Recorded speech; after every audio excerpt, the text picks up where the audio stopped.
a small hollow in North Carolina. There have been several Bigfoot sightings, skirting fields and meadows, and even attacking chickens at a local watering hole. Hunters may need to be on the lookout for something other than deer when they hit the woods this week. Up until Sunday night, he hadn't been spotted recently, but according to these pictures, the legendary Mothman is back. The number of UFO sightings is soaring tenfold over the past 25 years. Now, she's not talking about people. She is talking about ghosts hanging around what some say is a real-life haunted house.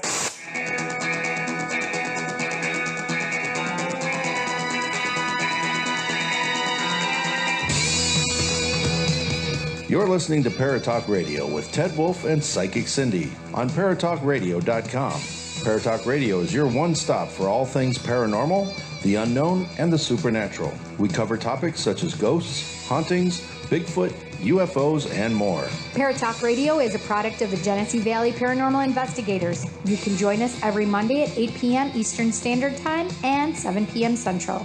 You can find us on Facebook, Twitter, YouTube, iTunes, TuneIn, and Google Play. We are a part of AHAM Radio Network and blogtalkradio.com. Live video streaming can be seen on Facebook at facebook.com/paratalkradio and periscope.tv. To contact us, email paratalkradiohost@gmail.com or search on the web for Paratalk Radio. Paratalk Radio is recorded live at J. Wolf Productions in Ontario, New York. Engineered by John Winter. We are Rochester, New York's only paranormal talk radio show. The topics, views, and opinions expressed on our show may not necessarily reflect the views and opinions of Paratalk Radio, our hosts, or our sponsors. Some of the language on our show may not be suitable for listeners under 16. And now, here are your hosts, Ted and Cindy. Nope, Well. just Ted.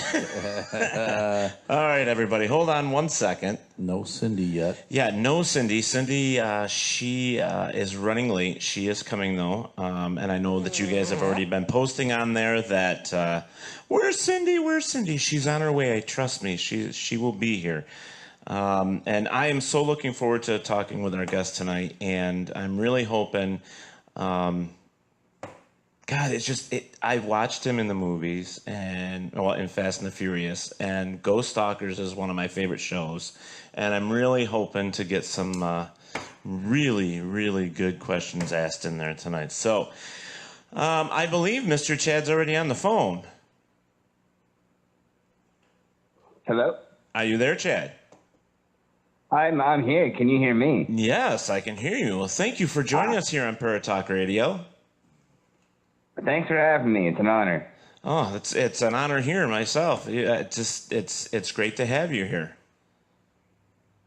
I love it. I'm always down to talk about weird things and ghosts and what have you. I'm down. Yeah, and you have some great episodes. I mean, with Ghost Stalkers, some of those are just. I'll have to be honest with you. There are some times when you scream, I just laugh so hard I want to wet my pants. I know, it's one of those things I think people can also relate. I think people, if they were in that situation like I was, most people would scream and react, and your senses become very, very keen, and, you hone in on some of the craziest things. Yeah. All right. Well, before we get going in the interview here, let me say hi to a few people that are just joining us. Mr. Daniel Benoit, he's our Bigfoot hunter here, a friend of mine. He's joining us. Sheila Oslander, Eric Harrison, Robert White, all the way over in Australia. He's joining us.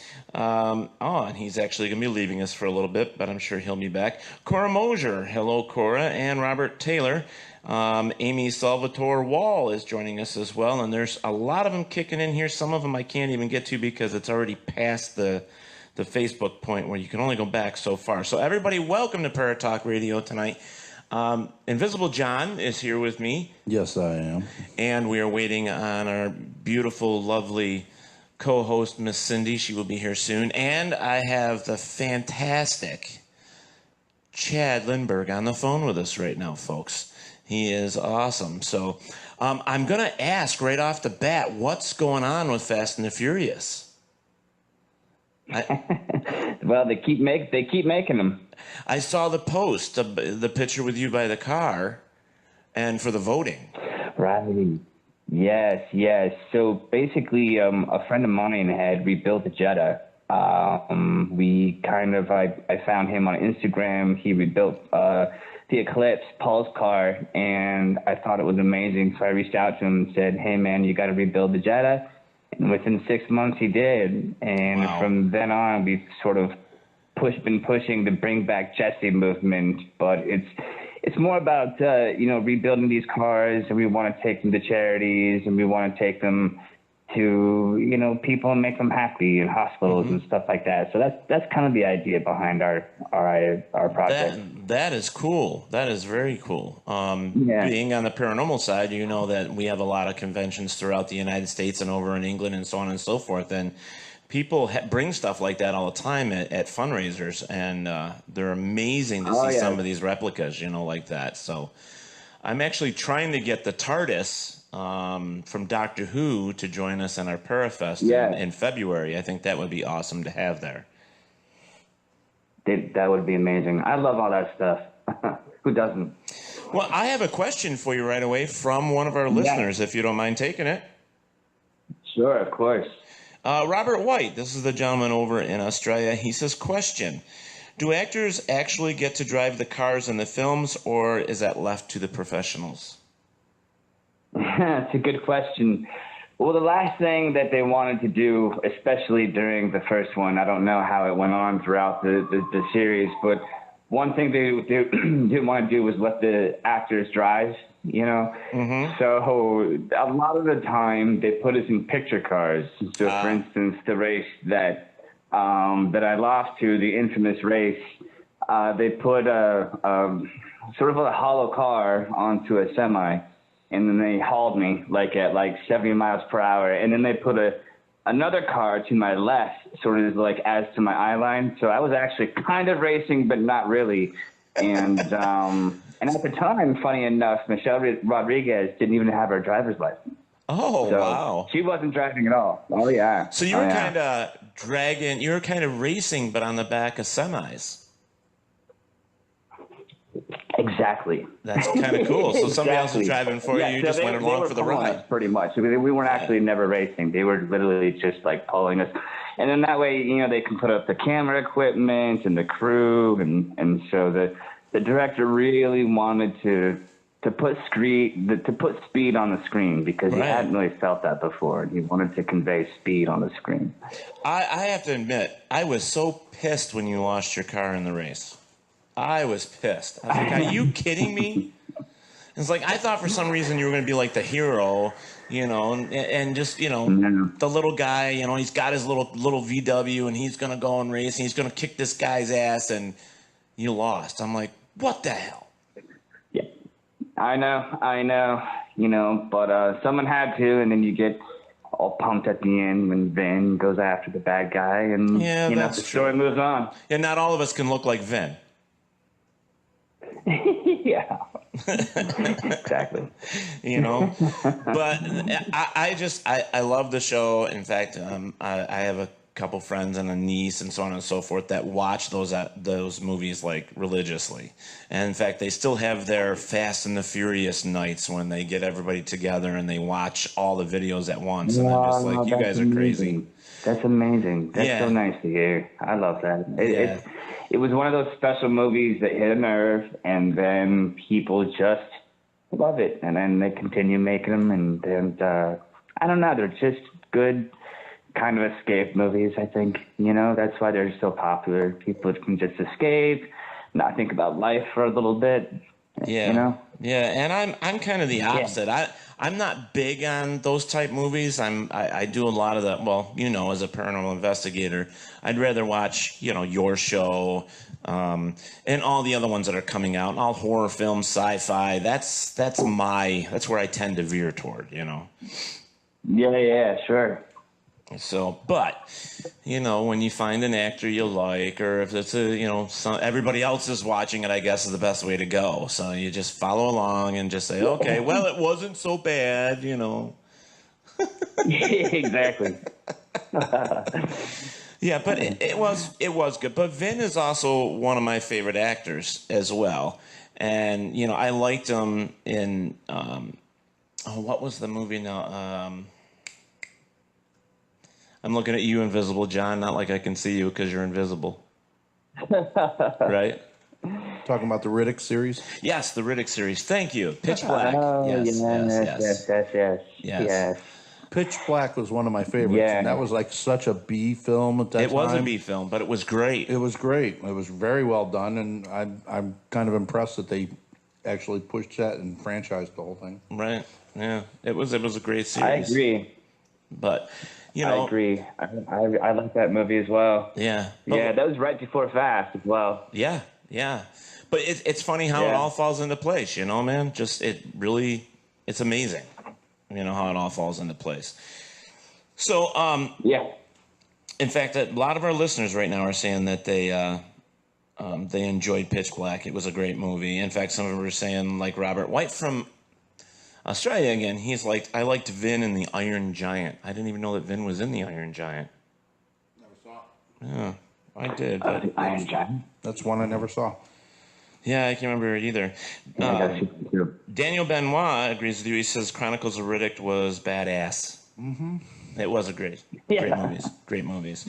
But let's not talk about Vin anymore. Let's talk about you. Now, I took that picture of you in the car and I posted it on our page, and I said, hey, do you know who this guy is? Do you remember this car? Do you remember the name Jesse? And some lady came back and said, 3 words. He is hot. So I don't know who she is, but she apparently has a crush on you, apparently. So, wow. That's nice. That was awesome, right? That's cool, man. You know, the jet is coming back around. So, you know, I think it's fun. great. I think it's great. Bring a little nostalgia out to people. Oh, yeah. Robert White says Vin was actually the voice for the Giant, apparently. So now we figured that little secret out. Yeah. Okay, cool. Cool. Now we can move on, I guess. So, ghost stalkers. Now, where did this come from? If you don't mind me asking, was this your idea? Was it Tenny's idea? Where did this come from? No, it was Nick Groff. It was his idea. He gave me a call out of the blue because I had gone on Ghost Adventures, and I knew the guys from when I had gone on their show, and he got a hold of me and said he had this idea that he wanted me to be the star of the show, and I said, of course, yes. And then he asked if I was okay being alone in places overnight by myself, and I said, of course I am. And then one thing led to another, and actually the show came together, and then he put me together with John Tenney, who's an amazing individual, and they put us alone in these places by ourselves, and we would shoot the show during the day, and then the crew would go home at night, and then John and I would be left there by ourselves, and one guy would hang out in the RV while the other went in for 8 or 9 hours overnight with a couple cameras and a flashlight. And then what you saw is just sort of a glimpse of what happened during that whole process. Right.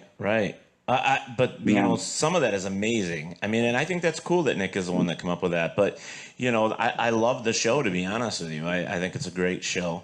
And like you said, John Tenney he's an amazing individual, and he's got a lot of knowledge, and he's just, I can't wait. He's going to be on the show here in a month or so. So it'll be awesome. Oh, that's awesome. Yeah. That's awesome. He'll blow your mind. That's what I heard. One of my favorite people. And he's amazing, and we had an incredible time. We learned a lot from each other, and we got some insane evidence, and it taught me a lot about fear. It taught me a lot about what I could do. It taught me a lot about this field, the paranormal world, if you will, and it gave me a lot of confidence. Now, so you were on Ghost Adventures at one time. You helped, you appeared on there. But were you really into this at the time? I mean, was this something that you've always wanted to research? Yeah. I've always been into it my whole life, and I always watched all the ghost shows. And then Ghost Adventures came along, and my sister introduced me to the show. The very first episode, I watched it, and I said to her, I'm going to go out with these guys one day. And I had never even done anything of the paranormal sort or anything like that. And this was all before social media. So I just watched every episode. I studied every episode. And then Twitter came along, and I reached out to Zach, and he very graciously got back to me. And then it just went from there. And then they had me, they had the Return to Linda Vista episode in Los Angeles. And they had me on that show. And then from there, from that night on, I started getting invited to go to all these places to investigate. I started learning from the best in the business. And then now this is, on top of acting, this is what I do as well. Wow. I take people out and do hunts and investigations and the whole nine. That's great. That's awesome. Now, I have a question here. Were you in, it says here, Amy said that you were in Supernatural? Yeah. I played Dr. Badass on Supernatural, I was in season 2 and season 5. Season 2 and season 5. Okay, yes. All right. So there's the answer for that one. Awesome, because some people are like, he was in Supernatural, really? And I'm like, yeah, well, apparently this young lady knows all about you. Oh, yeah. Supernatural is a big deal. And that came way before I was doing the paranormal thing. So it was kind of an interesting tie-in to the whole deal. But, Supernatural is a big show. I'm reading some of this. So if I'm quiet for a second, I'm reading some of these things that are being put on there. But it says here there was he has been in a lot of my favorite shows, NCIS, Agents of S.H.I.E.L.D., Castle, and Cold Case as well, I guess. Oh, yeah. Those all sound familiar. Yeah, well, look at that. I mean, you're a famous dude. Yeah, I've done a lot of movies, a lot of different TV shows, a lot of different, kind of the whole gamut, something for everybody. That's cool. That's very cool. Everybody, now they're already starting. They saw you. Cindy has finally made it, so she's finally here. Hi, everybody. Hi. Sorry about that. I'm a little dysfunctional today, Chad. That's okay. Listen, I love those shows that you've been in. Thank you. Well, we were discussing, like, prior to you getting here, you know, the movies I was in. Like, Fast and the Furious was one of the first ones that I recognized Chad in. Right. And then I kind of stalked him a little bit on Twitter. I mean, that's how we do things. That's how we do things. We stalk. You know. Yeah. And yeah, that's the only way to do it, right, Chad? You have to stalk a little bit. You have to, do your research. Yeah, exactly. You know, and then, I didn't realize. Now I'm going to be honest with you. I did not realize until probably 6 months ago that Chad was the same Chad that was in Ghost Stalkers that was on Fast and the Furious. It took me a while. It was almost like I was blonde. You were blonde? I was blonde for a moment. He was blonde. Well, I didn't mean it because you're blonde. Mm-hmm. But whatever. But you don't need to tease you. But you know what's funny, Chad, is I actually played like a couple of little blurps of your episodes here for these guys when I told them that you were coming on the show, and of course I had to play the one that made you scream really loud and made me laugh, and of course. But I think it's amazing that you just jump into this. You go and you tell them, okay, you show them emotionally that you're afraid, that you hear this noise, that you see this or you feel this, and to keep your wits about you in some of this has got to be hard. It really does. Yeah, it really was. It was really hard to go in, and I would literally call my mom before and say, hey, I'm going into my turn tonight, and I would have a deal. I mean, it was, it's a lot harder than it seems, and, if people that have done it before, like you guys know, it's you go into these places and you soak up energies that you can't see through the TV, that you can't feel through the TV, and it really does affect you. And I don't care what anybody says, when you're in a huge building by yourself at night, when it's legitimately haunted, I mean, man, you're out of your mind. you know, you are out of your mind. And I would be crawling around in basements and tunnels and just thinking, what am I doing with my life? But it was the most exhilarating thing in the world. And I wear everything on my sleeve. I'm a very visceral guy. That's why I'm an actor. All my emotions are right there. So that's why I guess it was just so easy for me just to tap in and be afraid. But it was also like pent up exhilaration and knowing all day that this was coming for me. It was a roller coaster for my body. And, you know, and like you said, and the biggest thing was, even though you're an actor and you have to, you know, create these feelings and so on and so forth, when you go into this, they're all real. They really catch you off guard. You really go through this and knowing all day long that, oh my God, tonight I got to do this sanitarium and it is freaking me the fuck out. Oh God. You know what I mean? Yeah. Yeah. You know, it's like, I'd be calling Mom too. It's like, Mom, say a prayer. I'm going in. Give me some good juju. Yeah, we would do. Exactly. What's that? I was like, give me some good juju, Ma. Give me some good juju. Yeah, exactly. And you'll talk to Tenny. I mean, he's such a great friend and mentor, and he taught me a lot about what this is, this weird world that we've sort of dove into. And, you know, there were a lot of times when the cameras didn't pick up, you know, both of us crying, having moments of true growth. And the place Whispers Estate, that was a really tough, where they said, Chad, be a man. That was a really tough place. And I remember there was a church across the street, and I had to go sit in it at the very end because I had just broken down. I was in tears. It rocked me, you know. So, and you know, it's funny because at the time, you know, nobody was laughing. You know, we'd go in these places, they would hear me scream, and you know, no one was laughing. And of course, we put it on TV, and it's hysterical because it's relatable. Because, you know, I tell people I'm a good actor, but I'm not that good. If you can't feel or see the genuine fear radiating off of my body, then you're not really paying attention, you know? Right. Oh yeah, because there are some episodes where he is really flipping out, and he's shaking and scared. I don't know how you don't swear. I do. He does. I did. I did. Do they bleep you? Because it's like, you know, some of these things where he's really caught off guard. I'm waiting for the F-bomb, you know, and it's like, oh shit. You know, most of us would be, you know, swearing our asses off. Yes. Yep. I've gotten in trouble for it on a few hunts. Yeah, exactly. And, you know, when your body is afraid, you cannot control what you say, what you do. Everyone's going to react differently. So it's not even like. The F-bombs. I don't remember. The F-bombs fall trippingly off the tongue in those moments. And all I can think of is sort of like that stupid commercial that was on there. I think it was for UPS. I just shipped my pants. Yeah. You know, that's what I'm thinking. It's like, funny. I just shipped my pants. That's funny.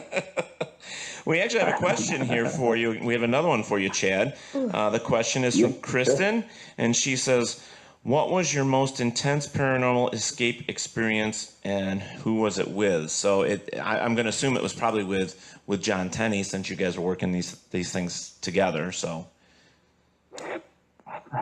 there's so many places that have left, and you know, the most negative are the biggest teachers to me, and you know, I would say that whole experience with John Tenney, you know, filming, because when we filmed the episodes, we would do 3 in a row. So we would travel, we would, you know, do the episode for 3 days, and then we would travel to the next really scary, effed up location. We would shoot there for 3 days, and then we would go to the next one for 3 days. So it was just like a paranormal, it was a lot. So by the end of the whole thing was an experience. So by the end of it, he had to change his underwear at least 3 times. Yeah, you know, I tell you, man, when I got home, I was a wreck. I had trouble sleeping. I had trouble getting to bed. On me spiritually, you know. Right. You know, it's just. Oh, you're cutting out a little bit. You're cutting out a little bit. Are you walking around, Chad? You were cutting out a little bit there. There we are. I got you. Okay. All right. Yeah. We were like, oh, wait a minute. He's gone. Yeah. Here I am. All right. Now, there was one episode, and I don't remember where it was, where you were like on a stage or a platform, and you were up. I think. Yes. Do you know which one I'm talking about? Yeah, it's for our school. It was up there. I was doing the whistle, and I was dancing around. Right. Yeah. Right. What was that episode like for you? I mean, that seemed like it was a pretty intense episode. That one it was interesting. That was the very last episode that we did, and immediately, when you think of haunted places, you don't think of a school, right? And this was like I want to say it was an elementary school. So we walked in, and immediately, I mean, it was just it's so hard to describe these places, but it was. It was like getting shocked in the gut. That's kind of how it felt all the time.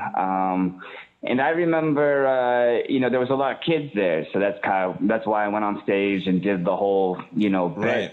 But actually, John had I almost think he had some crazy experiences there. He actually came across what he thinks was a trickster, seeing us from seeing what was really there, so to speak. His EVP player wouldn't work inside, yet he would take it outside and it would work fine. So it was interesting. But that place, man, felt dangerous. Like if you stepped out of line, you were gonna get belted. Kind of how it felt to me. Wow. And again, this was an elementary school, and I always think that hauntings and the severity of places have to do with the land and what was going on years and years and years ago, you know. But Farrar. And then, of course, I took the whistle up there. It was actual ghost whistle and or ghost flute, and did what was it? Hot cross buns. That's hilarious. Wow, that's awesome. great. Wow. Now, how many seasons did you guys actually do for Ghost Stalkers? We did one. It was just one of those things. It just didn't go further, I think, of just TV. Right. But people love the show. They still replay it on Destination America. And so that'll probably get moved to TLC. TLC? Is it TLC, the Learning Channel? Yeah. Yeah. That's where... Did we lose you, Chad? Hello?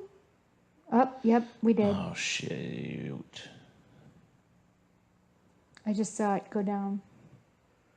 So, on a lighter note, I picked up my son's medication, his antibiotic, which I'm allergic to, by the way. And the pharmacist had some on the outside of the bottle. The hell was that? No idea. Had some on the outside of the bottle. I did not know that it was on the bottle. And I just picked it up and put it in the car. Start your show now. Press 1 to hear. And Since it appears you're calling back into a live show, we are reconnecting you now. Chad, you still there? Hello, Chad. Chad? Hello? Ugh. He might have just... It just dropped. So let's see if he calls back in. Yeah. So I had some... I just felt something sticky on my hand. Well, I didn't realize it. And I just normally lick my finger to get it off. Right. So I can... There he is. Well, that was my son's... There you are. Hi. There you are. Hi. Wait, I was going to find our way show back went to down. each other. It was weird because we dropped off, and then we got back on and saw you for a second, and then you dropped off, and I'm like, what the hell is going on? Damn ghost. That's so funny. Well, we're talking about John Tenney. That's probably what it was. And I don't remember what it was, so it's gone. It's out of there.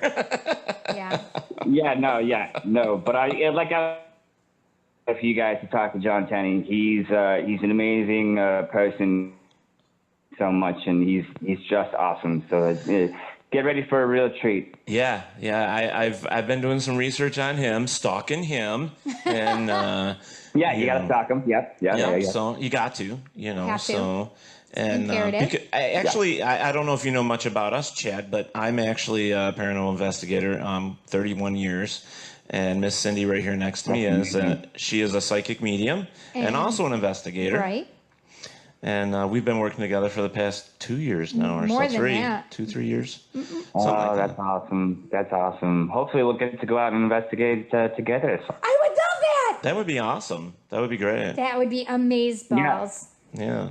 Well, you're always welcome back here at any time. You have the number now. Yes. You can call anytime you want. I do.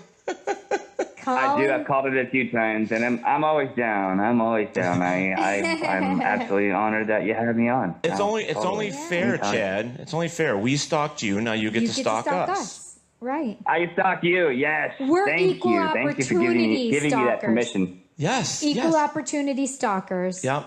EOS. We're in the stalking era, in the internet era of just information. So it's what's in. Right. Absolutely. Well, we've been doing this. We're celebrating our 100th episode, November 5th. Congratulations. 5th. Thank you. Congratulations. Thank you. We have had some great guests on the show, and it's been awesome. And some of them have come back a couple times, so we're going to ask you to come back again. Yes. It'd be an honor, absolutely. And maybe after you talk to John, maybe you have us both together. That would be great. I just got goosebumps when he said that, and we know what that means. The truth has been spoken. Yeah, so that would be really good. Yeah, and you can tell him I said. Okay, I'll tell him. Chad says I said. Oh, there's the air. Yeah, say it. Got your back. I was supposed to tell you from a friend of ours, from Mr. Ernie Atwell from Paranormal Inc. I'm supposed to be telling you hello from him, and that he is your biggest fan. Aww. Hello to Ernie. Happy October. There you go. Yeah. So what are you doing for Halloween? I'm dressing up this year. I am very excited. I started getting my costume mid-September. Mm-hmm. Like, I'm not messing around. This is one of the years that I'm like, all right, if I'm going to do it, I'm going to do it. Wait, so I am when did you dressing start up this getting year. it ready? Mid-September. Okay, mid-September. Okay, that's what I thought. So you're not going to tell us what you're doing?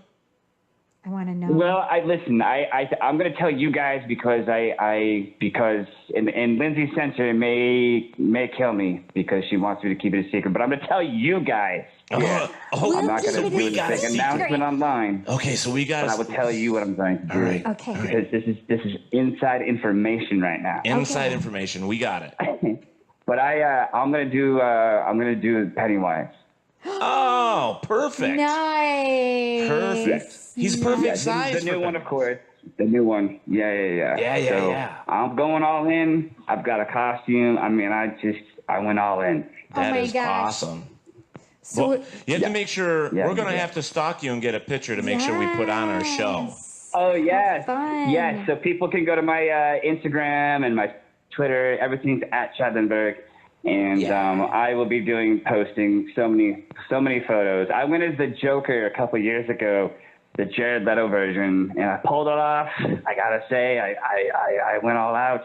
And so when I go all out, I commit. So this is a year that I'm hoping I can pull it off. That's funny. Eric Harrison just put on there. He goes, "Oh, secret time. Vegas rule. What happens in Vegas stays in Vegas." Exactly. Well, exactly. What happens on Paratalk Radio stays on Paratalk. That's right. And it's so cool because, we get all these guests like Chad on here, and you hear them say Paratalk Radio, and you're like, yes. Okay, so I have Daniel Benoit. Okay, so Daniel. All right, so you got a question for him? No, it says he said, "I still see and hear Chad as Jesse. I'm a big fan, Chad." Aw. I love it. Thank you so much. It means a lot to me. It's it's incredible that that movie changed my life instantly when it came out. But it's as popular now as it ever was, and it's just awesome. They keep making these movies, and I tell you, every day people love Jesse. It's just one of those things. So it's an honor, and I love hearing that. That means that it struck a nerve, and to be a part of that nerve, it's an honor. Well, I would love to see you back on that show. I really would.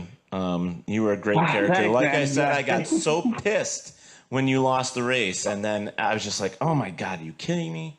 Yeah, I was pissed. I was a fan, man. I was a fan. I was pissed.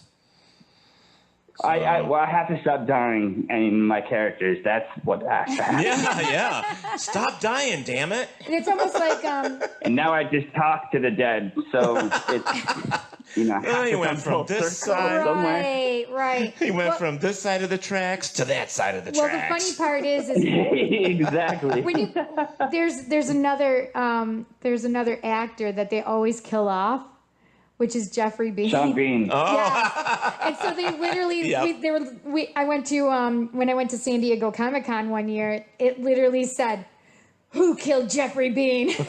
We all had our t-shirts. That's funny. It is so funny. So now we're going to have to do it for you, Chad. Yeah, we'll have to make one up. Please do. Yes. Who killed Jesse? It would be an honor. Yeah. Now, we have here, Mr. Jason Marble says he says, I got to investigate with Chad last year at St. Joseph's in Ohio. He is a blast to investigate with. Oh, nice.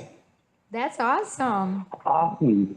Yeah. Very cool. That's something to hear, and thank you. If anyone's gone after it with me, I'm a bit loud, and I command the room, and I get my hands dirty. I just don't like to stand around. You'll see me running around, and I get in it, and I try to entertain the ghosts because I think, why not? Right. Yeah, they were human once. Why not? They might like entertainment. Yeah, Hello, my mommy. Hello, my dad. And God knows what else is watching us out there. Yeah, exactly. So, I try to mix it up, and I've heard it plenty of times, though, like he's crazy, or through the spirit devices. So. Welcome to the club. Yeah, my welcome friend. to the club. I get told that more often than I care to admit. Yep. Yeah, exactly. I take it as a compliment, right? Yes, I do. I'm like, well, at least you understand me already. The beginning of his little laugh, right there's little giggles, sounded just like. Were you thinking the same thing? Yes, I totally. You heard Mungie. I totally heard Mungie. So did I. That's amazing. Mungie is coming through Chad. That is so cool. Yes, we totally heard the same thing. You got to look up Mungie the Clown, Chad, when you get time on Facebook. Oh, Mungie Lord. the Clown. Okay, I will. All right. Just so you know, I mean, if you love doing it and stuff like that, you can always pop by February 23rd and 24th to, Geneseo, New York, where the big university is, and stop down and join us for our fabulous Rochester Winter Parafest. Yes! That'd be amazing. Hey, talk to Lindsay Center. You never know. She handles all that stuff. I'm always down to travel and be a part of that stuff. That's awesome. We're actually got a very good lineup, and it's all for the veterans, which is great. And I'm so excited. We started out with two people from the Naked and Afraid series, and we may have a third. Oh. Yeah, we may have a third. Oh, nice. Yeah. So, and they all have ghost stories.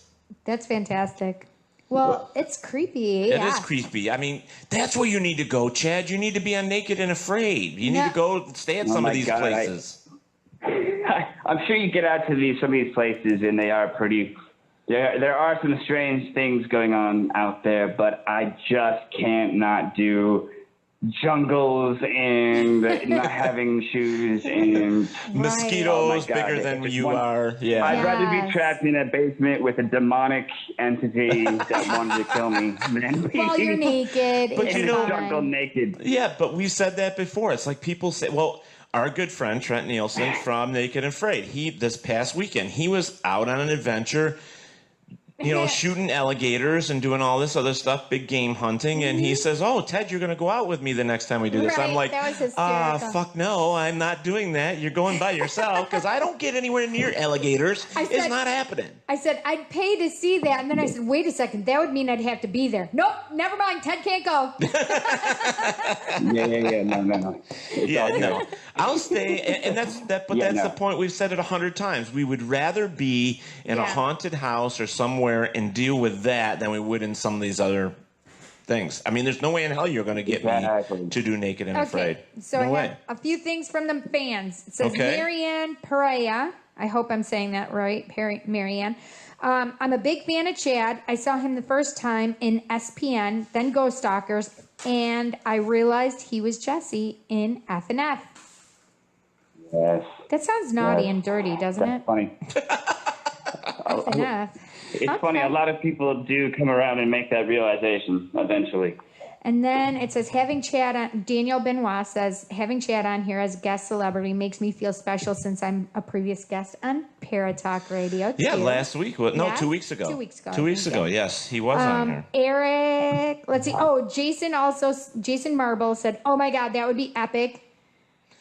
Regarding to something If we could get Chad to come to the Parafest, yes, either that would be epic. Parafest or on Naked and Afraid. That would be cool. Yeah, yes. Eric's got a question. Naked and Afraid. No, yeah.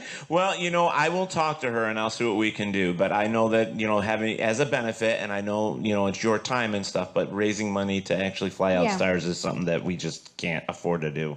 Yeah. Unfortunately. But you never know. Mm-hmm. Might come up with a good sponsor. You never know. So Eric Harrison said, what devices, or are you old school ghost hunting, Chad? So basically, what devices? So what was the question again? What devices do you use, or are you old school ghost hunting?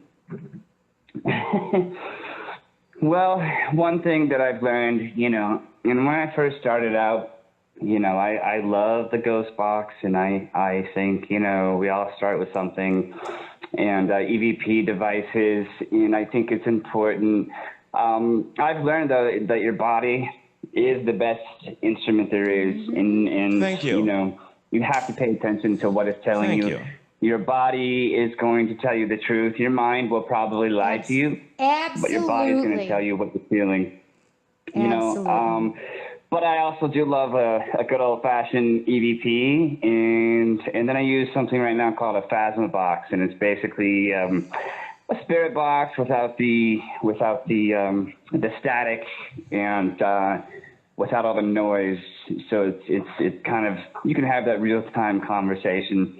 But again, and that's about it. I mean, I really do try to just focus on the body, and if somewhere is heavy in activity, I can pretty much, and you guys have been doing this a while, you can feel it right away. Yeah. Well, that is the best tool that you can have. I mean, I myself with Mr. Keith Spratley, we wrote a book, and it came out last December, and it's called Flashlight Recorder and Comfortable Shoes. And basically what we're telling people in the book is essentially all you really need is yourself and some comfortable clothing and something comfortable on your feet. Flashlight because you're walking in the dark, and if you want to record anything that's happening, get yourself an EVP recorder, and that's all you really need, because your body is definitely going to tell you what's going on. Right, exactly. So I'm an old school technique guy here. Yes. Mm-hmm.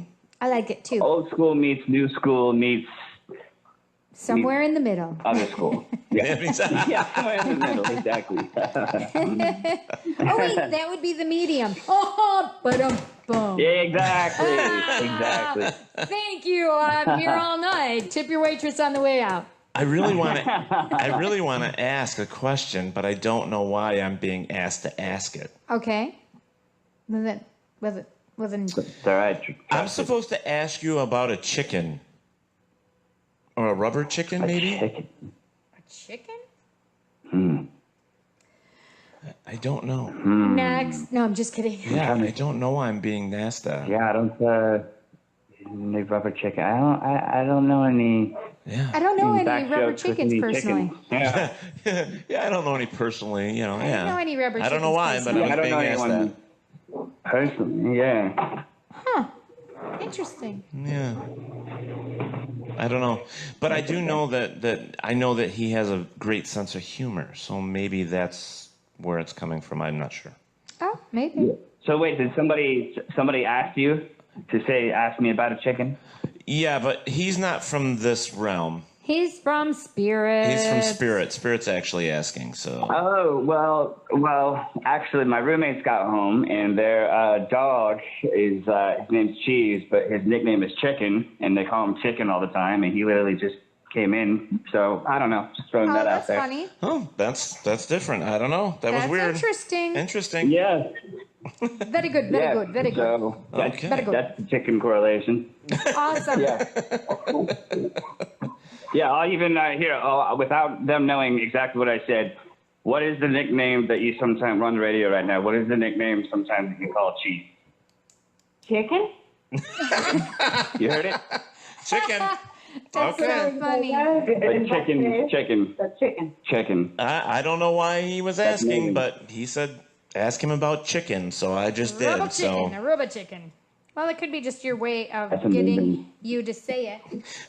and Robert White's like KFC. Yes. Can I have some, please? Who's bringing me it? I had food, though. That's what's funny is I literally, one of the reasons I'm late, because I actually made dinner for my children like a good mom would. Yeah. I mean, I'm not normally. See, I'm not a good mom, so I don't cook dinner for children. Right. I do take care of my parents, so I do cook them food once in a while and pick Well, up their dirty dishes. And, Yeah, you got it. You know. yeah, you got to. They gotta Hey, eat. they did it for you, so now you got to do it Right, for them when right. they get to that certain age, you know? So we had, Exactly. You become the parent, So they good. become the children.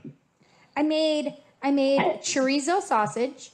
Okay, I made rice okay. and some peppers. And I'm still starving all of a sudden. I don't know what it is, but who knows? I've been craving pizza, so I always crave pizza. I'm a pizza maniac. I crave ice cream. I love pizza. Ah! What did you nice. say? I love pizza. Yeah. So I was kind of craving pizza last night. See, what's really cool, some of these people don't know for for the Parafest. Yeah. We have 3 pizza companies that want to donate pizza for the event. Yay, pizza! That's fantastic. That's awesome. You never have too much pizza. Right. Exactly. See, Right. see, we'll just send you a tweet with somebody holding a piece of pizza, going, "Here, Chad." Yeah. Please do. Please do. I want to Oh, thank you, share Ed. your pizza experience from afar. And all I can think of is those stupid commercials where people say the one about the cut your ties with cable now, and they're like it was in the toaster, and it was like they see different figures, like where they would see Maria, like, or Jesus on their bread, or right. potatoes, and Got it. They're you potato got it now. chips. Yeah, so I was just thinking maybe we'd see something in the pizza, like in the cheese and the pepperoni, and it looks like I don't know, Mount St. Helens or something. Who knows? My cousin said she made pizza and wings. Yeah. Oh, see, That's right. She just didn't invite you over, Chad. So, Chad, we need Kelly to come here and be our cook. There though. you go. She's really good. Now, Chad, are there any, like, on the horizons for you, any other ghost shows or anything that you'd like to do? Or regular, normal people shows. No, wait a minute. That's regular for us. Well, for us, right? That's why I had to say normal people, because we're not necessarily normal. We're I'm not normal. Who's normal? Exactly. Who's normal? That's right. Yeah. Not me. Well, I think she called me Norma, but I got breasts, but they're not that big. My It could sister be that Norma too. would not It could have like. been that too. Yeah. Wait, what did he say? It could be that too. So funny. So do you have any, like, for the future, any plans to do another ghost show of any type? Oh, absolutely. It's in my blood now. I can't get away from it. I can't I've run got even some if I wanted to. ideas in my brain, and absolutely, without a doubt, I'm hooked. And now I do, a lot of events. I take people out now and lead ghost hunts all over. Kind of my thing. So, well, you're more than welcome to come to my ghost hunt. Screening near a theater near you. Yeah. Nice. Have you ever had anything come home with you? Yeah. Yikes. Yeah. I think, as you guys know, it kind of comes with the territory, know, and it doesn't, I think it happens less than it happens. You know what I mean? It doesn't happen often, you know, but it does. I think, I'm fun. And they like to come home, work it out, and then over time kind of dissipate. They go home or whatever happens. I always call it the paranormal stink. When you leave a place and you go back, what I'm talking about. You go home, you go back to the hotel, and you can feel it in the room. Yes. Yeah. You're like, get the fuck out of here. Hey, that's better than our lamp. Yeah. That's better than our lamp. What's that? Oh God, we had the best lamp ever. Yeah, we went down to Gettysburg and did the Gettysburg Battlefield Bash. And I was just thinking, when you were saying that, come back to the room and have room and have, you were saying the stink and all that. Well, and all I can think of, we had a lamp. A lamp. I asked Ted. I'd been dying for 2 days, and I finally me too. said, "Okay, what do you think about this lamp?" Right, and he said 2 words. I did only say 2 words, and then we kind of blew up after that. I said anal beads, and I said yes. That's exactly it. It was the craziest thing because the lamp literally looked like that. I mean, it did. There was no it literally looked like that. It was crazy. No, that's hysterical. Oh gosh, that's paranormal. Yeah, that was. What was paranormal is we both had crazy minds that thought that way. Well, and the thing is, you don't know much about Paratalk Radio. Did you stalk us at all? I stalked you guys a little bit, but no, I don't. You told me you guys have been doing this for 2 or 3 years? We're going on 100 episodes, so 2 years. It'll be I think you're gonna have hit 2 years in January. What number am I? You are number. Shit, I can't look at it. Well. Oh wait, I probably. Do you want me to go back here? Let me see. I can do it. I can do it. No, that's okay. I was just curious. He wants to know what number he is. Number 1. No, I'm just kidding. Yeah. He is number 1 right now. He is number 1. Oh, it doesn't. Yes. It doesn't say on there. Yes. I was looking he is at number 1. Well, considering our 100th is November 5th. Yeah, you can go back. So you're going. So you go back. So that's so. Like 94, 99, 94? 98, 97, 96. He is 95. 95. He is 95. So that's what I was thinking. The year I graduated. Nice. Nice. You weren't too far behind me. You're still younger than I am. I was 89. Great. Yeah. I'm the old fart. Well, God damn it. You're fine, honey. Yeah.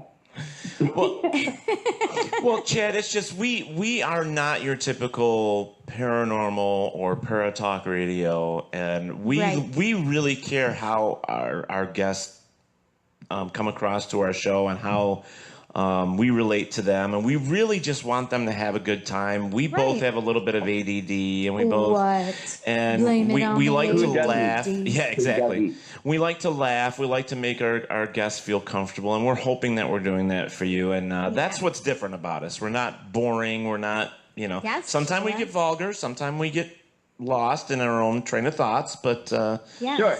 Look, there goes a squirrel. Type of thing. Wait, You missed the squirrel? Damn. I saw the squirrel. Yeah. Okay. So, we're a little different. I appreciate that. I'm the same way. I think we should all relax a little bit, be casual, and laugh because the world is serious enough. We need some laughter going on. Yeah. For definitely. Rizzle. Well, there is so much negativity.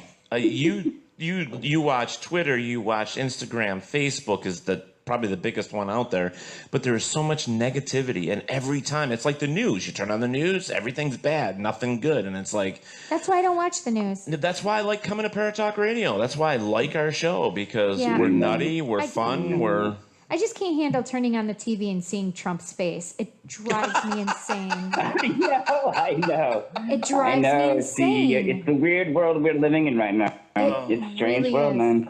Yes. It's a strange world, and you know, we're on board. We're in the ride right now. We're in this crazy thing. I hate roller coasters too. Yeah. This isn't just a roller coaster. I think love Ozzy them, Osbourne but, called it Crazy Train. Yeah, Ozzy called it Crazy Train. Ozzy called it Crazy Train, honey. Oh man, that's just That's where crazy. we I are. tell ya, you know, I fear the living more than I do the dead. Yeah, exactly. That's a great T-shirt. Me too. It is. I resemble that statement. Well, Chad, why don't you throw some websites and stuff at us where people can check you out and Check you out. not check him out like that, but check him out. I mean, if there was a naked one that you're, I was also going to go and look at it. Like, you know, whatever. Do you know how many Just like kidding. artists and stars people take and they cut out their face and post them on like random naked people? bodies? Yes, they do. That's super creepy. But they do it. That is weird. That's so weird. I just said do twice. They do it. They do it. They do it. They do it, but they didn't do it in their pants. They did, yeah. People can find me pretty much, you know, on Instagram, Twitter, at Chad Lindberg. That's pretty much where I'm at most of the time. Facebook as well, but like you said, Facebook, it's so heavy. I mean, all of them now can be really heavy, but you know, Twitter and Instagram, I'm on there quite frequently. So definitely, if anybody's listening, say hello, tweet me, because I'm really good about tweeting people back. And do you have any upcoming events? Let's see, what is coming up? In Texas, in Ballinger, Texas, I'll be doing Weird Weekends on November 3rd. I'll be doing a ghost hunt there. So fun. If they check out Weird Weekends online, I believe, .com, they can check out that. And then I'm doing, oh gosh, there's so many. Next year, yes, there are some events coming up next year. Right now, I'm just enjoying October. Every day, Halloween day. Yeah. Yes, yes. Well, I put it out to our fans earlier today on my way here to the show, and I asked them a question, and I got some really cool answers, and I'm going to ask it to Chad now. What is your favorite part about Halloween? Well, for me, my birthday is the day after. So, happy birthday. Yeah, it's like a two-banger for me. Nice. You know what I mean? Perfect. Oh, you're a Scorpio. Mm-hmm. Yes.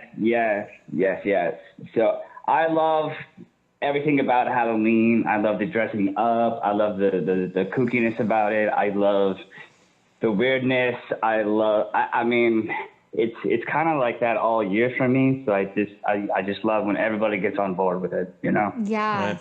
That's definitely one of our favorites. I mean, there's no way around that. That's, you know. Chad, where are you from originally? Kind of falls in line with what we do. Yeah. Where were you from originally? Like born and raised? What's that? Where were you born and raised? Puyallup, Washington. Oh, so the state of Washington then, right? Yeah, state of Washington. So does it get cold there? Yeah. Or just rainy? But, you know, I love seasons. I love the seasons. It rains a lot. Yeah. So I was just going to say, one of the things I love most about this holiday season, Halloween is my favorite by far. As you know, I call it Samhain. I absolutely love the smell of the air. Yeah, the air is awesome. Totally. I agree with you. You go down south, you just do not smell the same kind of smell. Like you would understand too, Chad, because it's that wet, damp smell that with that cool crispness. Yeah. Yeah. That's the season changing. I know exactly. It brings all exactly. Yeah, it brings it all together. Yes. I agree, and I know exactly what you're talking about, and I wish everybody can experience that. Yes, me too. I just have to come up here for the season. Chad, unfortunately, we've got to go to a commercial break, and then we have to bring in up our next guest. But I want to say thank you so much for joining us.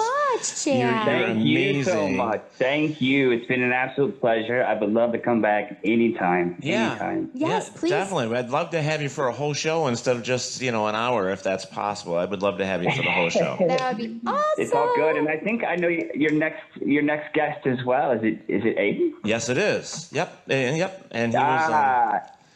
He's amazing. He's amazing, and Cool. he's such a great guy. So Good.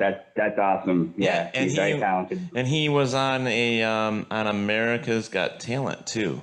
Oh, nice. He was. Yes. Yeah. And he's become a buddy. So you're in for a treat. So that's awesome. Well, you can say hi to him. I think Aiden's on the phone now. Right now. How is he? Aiden, I'm here. Hi, Aiden. Hey, how are you guys? Good. Go ahead, Aiden. Chad. What's up, buddy? Chad. Hey, how's it going, Chad? Good, man. Good. We're overlapping interviews here. I just want to say a quick hello. Yeah, thank you for the kind words, man. I just dialed in, so it's good to catch you guys. Nice. Yeah, brother, and I know I'm going to be seeing you soon, so have a great interview, and then thank you both so much, and I'll talk to everybody soon. Yeah, we'll send you some. We'll tweet you from time to time. Now that we started stalking you, it's not going to stop. I mean, right. Yeah. Well, I'm going to stalk you back. All right, perfect. Perfect. All right. Have a great Halloween and birthday, by the way. Yes, happy birthday as well. Thank happy you Halloween. so much. Thank you both for such a great interview, and Aiden, enjoy, and I'll talk to you soon. Take care. All right, brother. Talk to you soon. All right. All right, guys. Thank you. Bye-bye. All right, Aiden, we're going to have you hold on a moment while we run through a couple commercials here, and then we're going to get right back to you, okay? We'll be right back. All right, just no worries. How's the audio for you? Because I'm out at Disneyland at the moment. I tried to find a quiet spot to do this. Disneyland? I'm jealous Why now. am I not What the in your hell? pocket? Yeah. We should both It's be the in his pocket. happiest place on earth. Hey, you're an illusionist. Put us in your damn pocket. Get us out of here. You know, there's limits to my powers. Yeah, there are limits to my powers. All right, Aiden, hold tight. We'll be right back after our commercials. All right, everybody. All right. Flashlight Recorder and Comfortable Shoes, a simple guide to paranormal investigation. Written by Keith Spratley and Ted Van Son. If you're looking to join the living who research the paranormal or the unknown, this book will guide you into developing your techniques. Reverend Tim Shaw says, the work will guide you along your journey to seek the truth about life after death. Available at Barnes & Noble and Amazon. And you can find a direct link on paratalkradio.com. Get your copy today.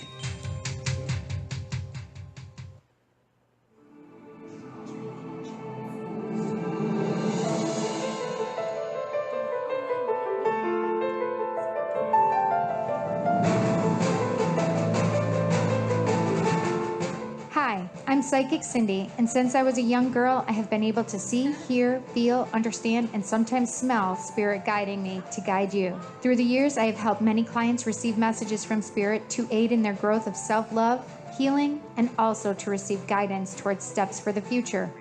Sometimes Spirit doesn't always give you what you want, but they always give you what you need. Do you have an open mind to listen to the message? If the answer is yes, I would like to be there for you in your journey. I offer many services such as psychic medium readings, spiritual counseling, spiritual life coaching, regression, past life regression, and more. If you're ready to know how much healing and clarity you can receive, how much trust you can have, how much love you can feel, or even how inspired you can become, please set an appointment. You don't have to be local to get a message from Spirit. You can Facebook me at facebook.com/Psychic Cindy. Email me at thepsychiccindy@gmail.com. Instagram, thepsychiccindy. Twitter, @PsychicCindy1.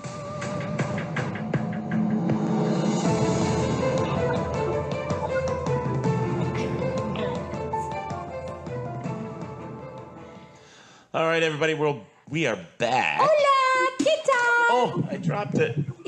Ew, I hope it had the cover on it. Yes, it did. Ew, gross. Listen, I have a migraine. Everybody, send Cindy some healing energy. Yay. She's got a migraine. Energy, please. I forgot my water in the car, so I can't take my Wait a minute. goodies powders. I hear Disneyland. Yeah. I hear it. I've never been there, so I don't know what it sounds like. Woohoo! Everybody, please welcome Mr. Aiden Sinclair to the show. Hello.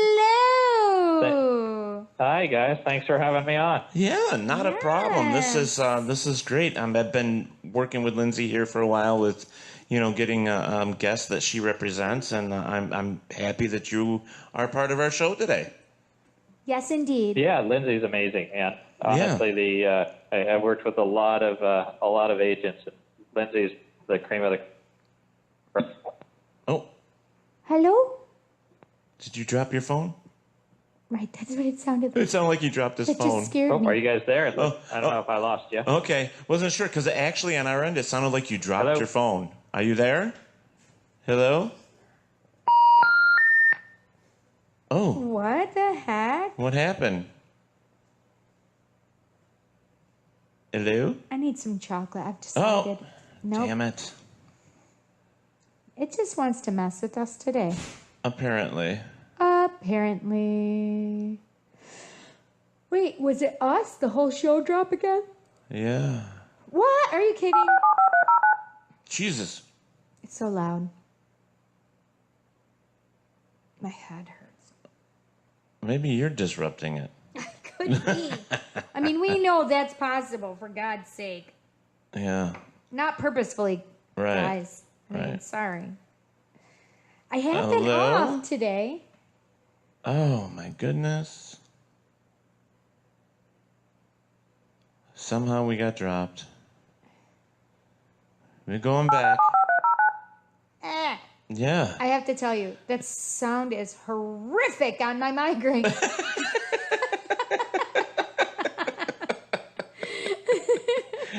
Start your show now. Press 1. And it's part of the Since it appears mission. you're calling back Eric into a said live it's part show, of the we are mission. reconnecting you now. yeah, it was weird. It's like poof. He disappeared. We disappeared. Blonde Talk Radio. That's right, Kristen. Are you there? Okay. Are you there? Sounds like we're getting you back now. Yeah, we hear you. We got you. Yeah, I don't know what happened. You guys just disappeared. Yeah, it's well, the second I thought time. we were a part of your show there for a second. he thought you made us disappear. Yeah, no, you were there and then you were gone. Perfect. Yeah, No, I'm well, just just kidding. hey, we were, kind of like Doctor Who. We went back in time for a minute and then we came back. Right. Yeah. Yep. Yeah, that's all you need is a TARDIS, and you're good. Right. Oh my God. What I would do with it. With a one of TARDIS? those- I know. What would you do with it? God, my brain is all going the crazy. world's problems would be solved. Yeah. Right. Oh, hell to the yeah. Yeah. Let me tell you what. What? November 2016 would not have happened.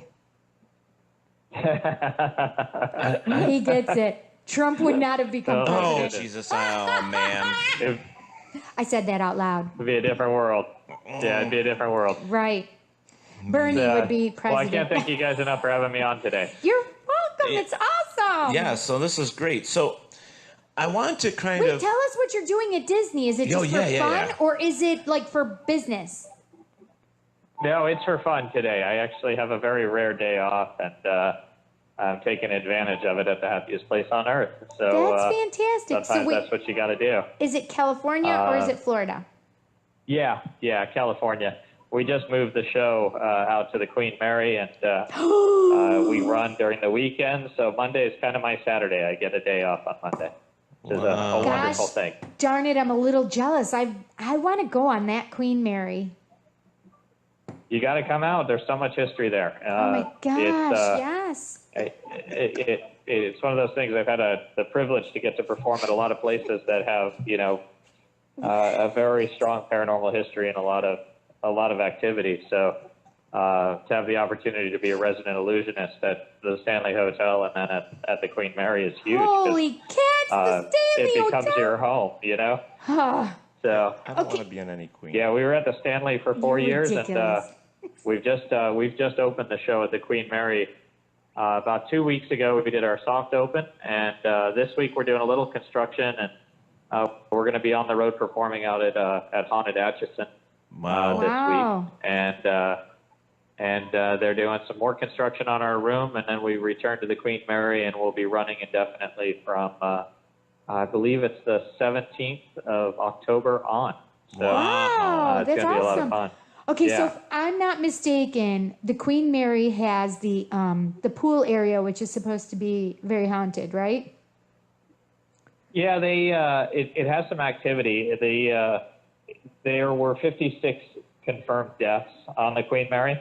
Right. And outside of that, the Queen Mary caused an accident during World War II. She was sailing at full speed with her lights out, to avoid being torpedoed, and she collided with and sliced in half the RMS Curacao, her escort. Ooh. It caused the death of 338 sailors in a split second. Really, and because of the war conditions, they couldn't stop and render aid and all. They had to just keep going because it would have compromised the Queen Mary. It was a choice target for the Germans at the time, and there was a bounty to have her torpedoed. So there's a lot of that history there, but it's also kind of grown its own legends over time. A lot of the people who go there ghost hunting, they go there sadly predominantly for the legends and not for the reality, and that can be very frustrating when you reside in a place that has paranormal history. Yeah.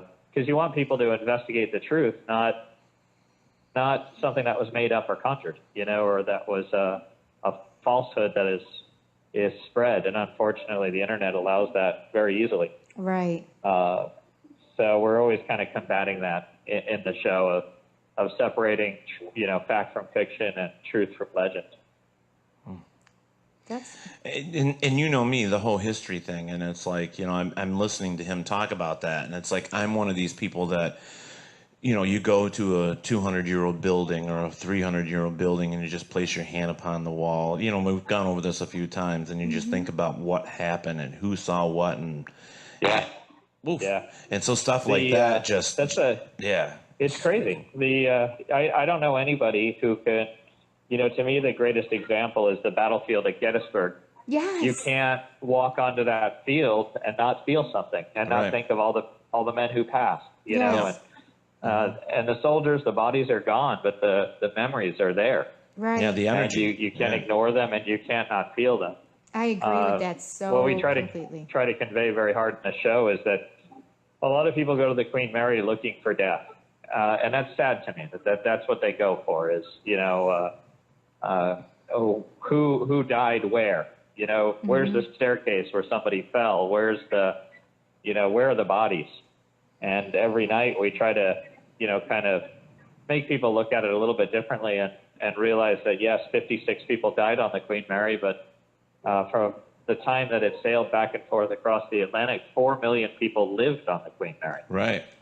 That's a significant number. It's so and amazing, if you've come the history of it. to, this belief that a spirit gets trapped, in a tragic moment, then I believe you should be open-minded to the opposite being true as well. I agree. That a happy moment could produce the same, residual haunting. Well, I'm going to interrupt you because where you are right now actually has some haunted history. It does. Yeah, it does. Disneyland does too. Yeah, it's kind of funny. Really? Disneyland has some haunted history. Most places where people frequent, especially lots of people, say like Disneyland, people have died there. Really? Oh yeah. I didn't know that. Yeah. Well, There's been fatalities there, but again, you think of all the happy memories there, and maybe that's where you want to stay. Goofy chasing probably you. The most famous ghost story at the Queen Mary is the story of Jackie, a little girl that drowned. And that's the story. Cool. The story is this little girl drowned and that her spirit is trapped in the pool and appears to people. Yes. But the kicker of all of that is that's not a verified story. We know 56 people died on the ship because there are records of those 56 deaths and what happened. And in those 56 records, not one of them is a little girl who drowned in the pool. There is no Jackie. That's interesting. Which immediately a lot of ghost hunters will want to get their back up and argue and go, no, we've got evidence of Jackie, so she's real. Right. And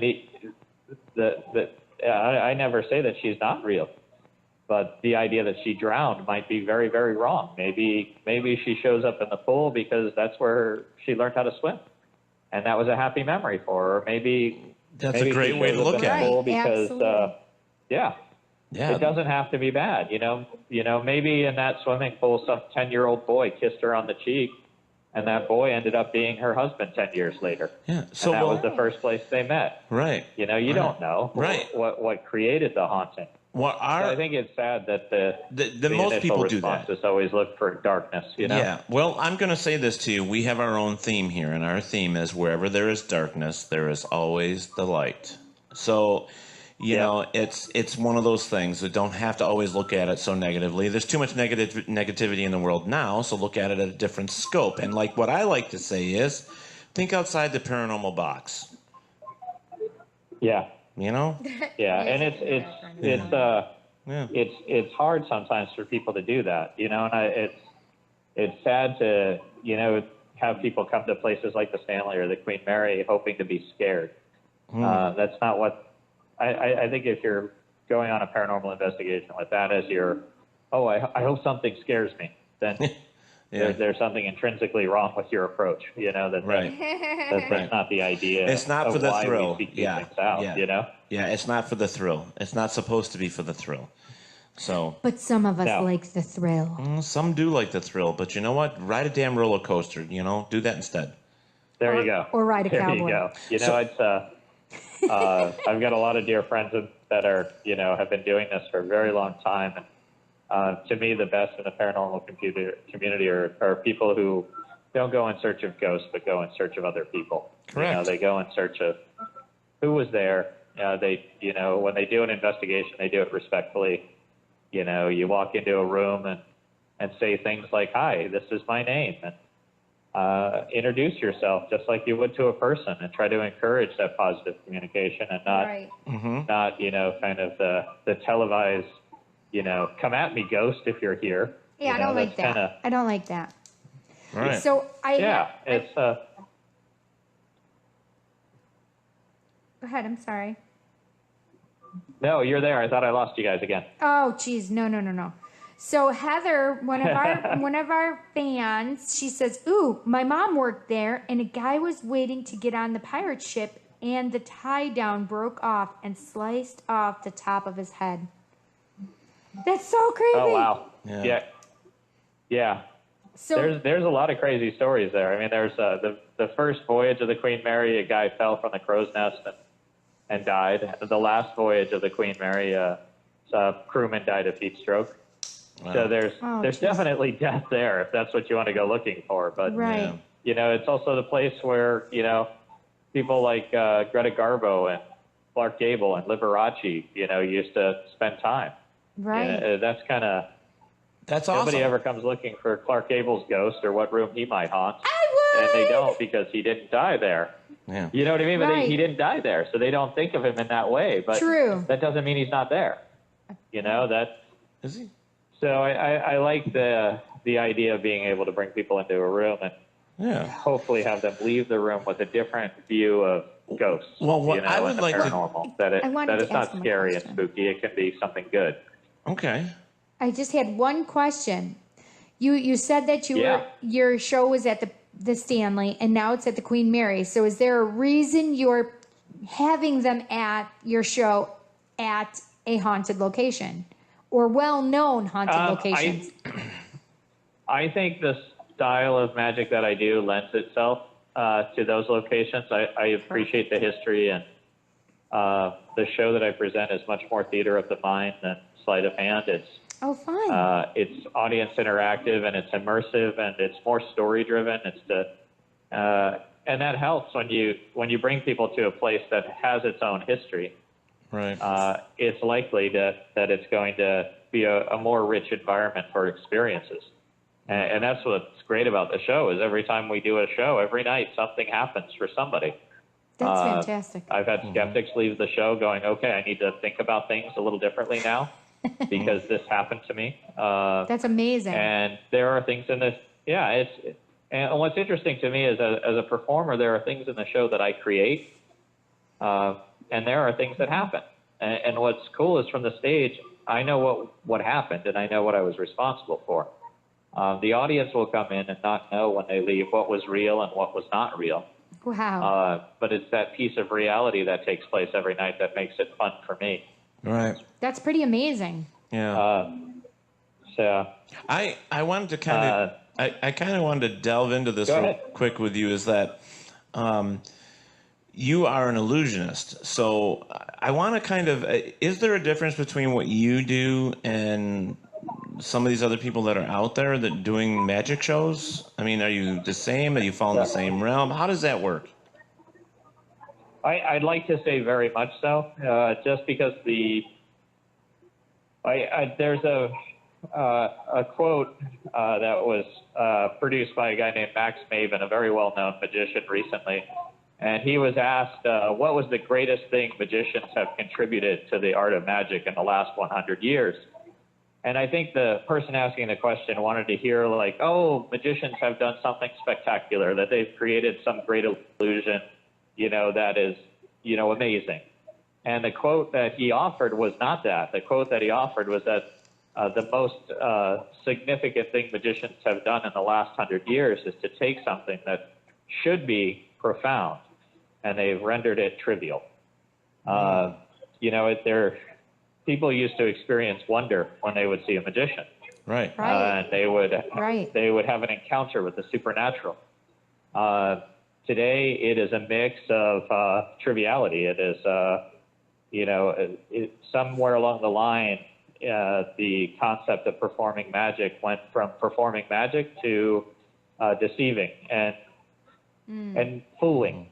Yeah. And that's a very different thing. Right. Right. You're right. And the skeptical community has kind of contributed to that. There are magicians that feel like they can't perform without 10 minutes worth of disclaimers before their show to assure the audience that nothing they are doing is real, that it is all an illusion and everything is fake. Now let me entertain you. Well, you've just taken all the mystery out of what you're about to do. It's kind of like me. It's kind of like me. By law, I have to have a disclaimer which says that all readings are for entertainment purposes only. Right. So you have to say kind of something like that. I'm assuming. Yeah. Well, that disclaimer law, that it doesn't exist in every state, but the states that it does exist in, that they exist because of Houdini.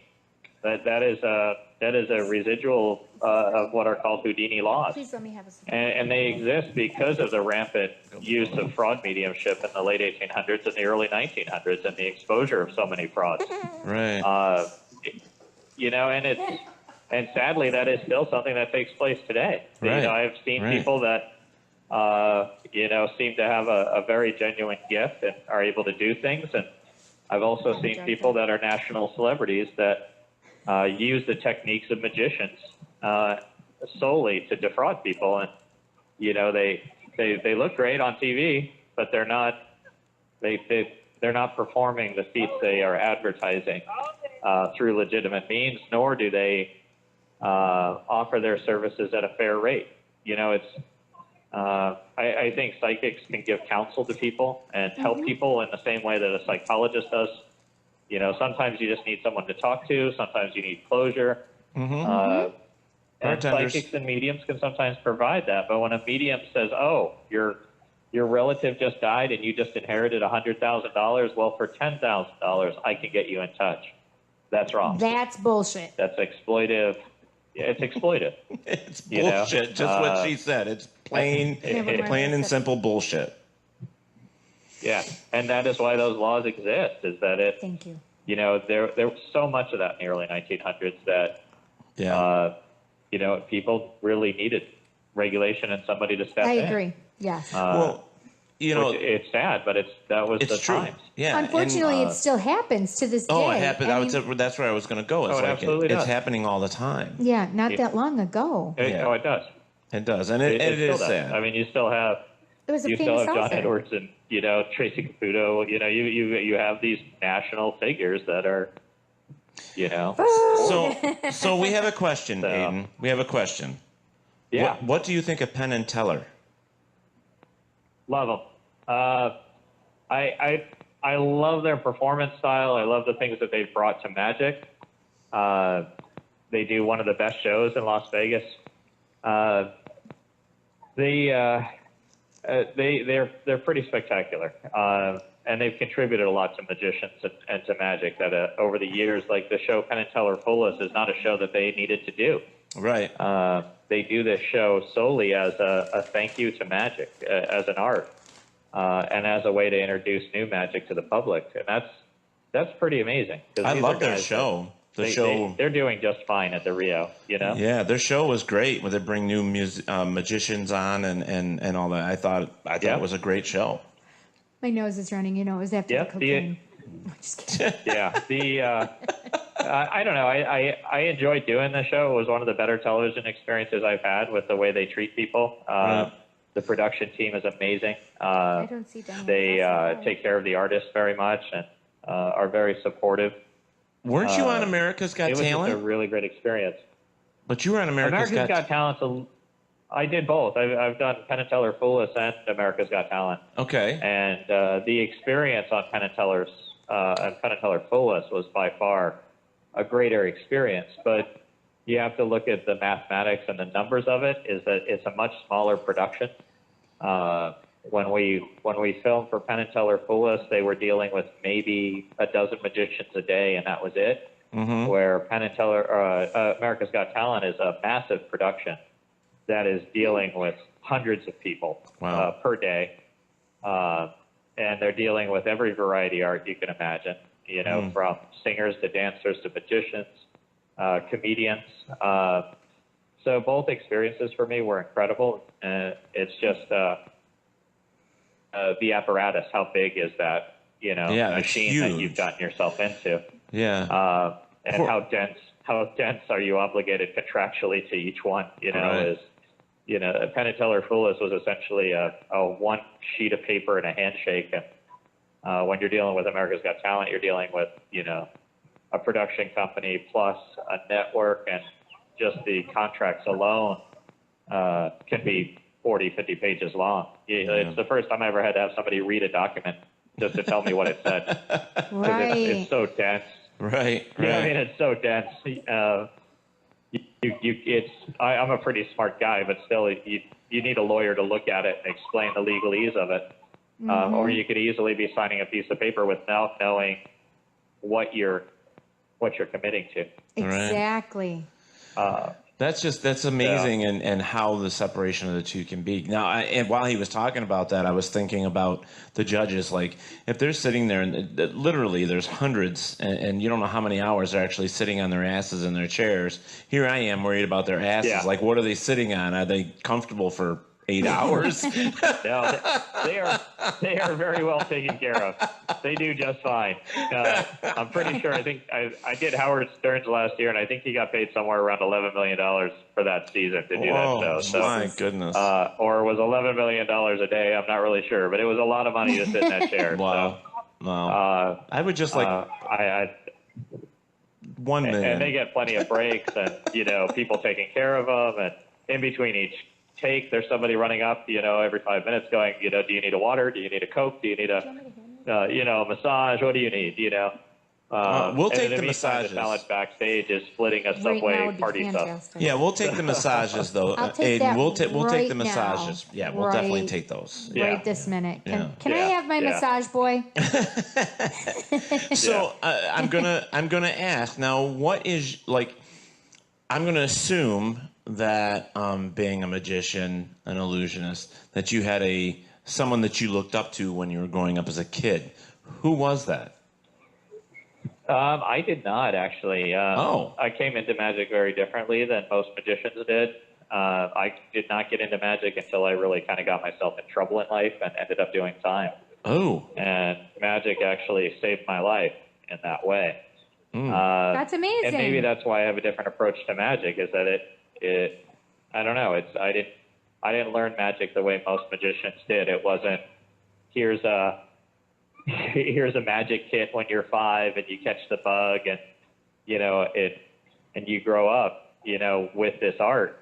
And I often wonder what my life would have been if I found it earlier. Right. Right. But then if you but the problem with that is you have to think about all the things that you had learned up until that point where magic came into your life. So you learned lessons before that, and so there's no room for regret, I guess. Do you know what I mean? Because everything that happens to you in a negative way, you have to look at that as a stepping stone forward, and you have to learn and keep going. And this, whatever it was that he got in trouble for, actually opened up that doorway to magic, to where, you know, like some people when they are in prison or whatever, they found God or whatever, but for him it was magic, and it turned his life around, and it's very awesome. It's amazing. Absolutely. It did. It really saved my life. It was very, very different. That's amazing. But it also makes me extremely appreciative of the art and the life that it's given me. You know, it just in the last 7 years alone, I've had the opportunity to perform on 2 national television shows. I've gotten to perform at every location I've chosen to perform in. You know, to be able to put a show into the Stanley Hotel and then now the Queen Mary that's a really cool deal. That really is. And it's a great story. You know, how one man's life has changed and how he moved forward, and absolutely. Yeah, it's a great story. I mean, we can look at it this way, like an ex comes into your life and you say, well, what if I hadn't had my life the way it was? What if this person had stayed in my life that whole time? Right. You wouldn't necessarily have the same experiences. You wouldn't necessarily have what you needed to propel you forward, right? Right. And so his relationship was that with prison maybe, or jail, whichever it was. But that relationship that you had in that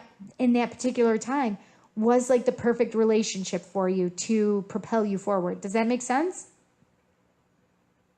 Yeah, it does, and I'm thankful for, you know, the opportunities that I have now. You know, and it's you know, there's things in my life that I regret, but there are also the things that made me a better person. You know, it took making some mistakes to learn from them, to listen, Aiden, to no know regrets. what you should appreciate and how you should be. You know, no regrets, because that means negative energy is hanging around. So no regrets. Forgive yourself. That's why I said look at it as a learning experience, not a regret. I mean, that's how I try to live my life. There are things that I am not very happy that I've done, but you have to propel yourself forward, and the best way to do it is looking as a stepping stone and just say, okay, I'm walking forward. Forgiving yourself is an amazing part of that. It is. It is.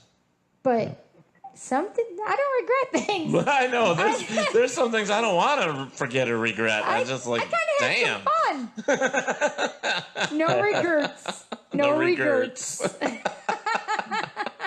See, I remember this night. Never mind. I think I learned about that night.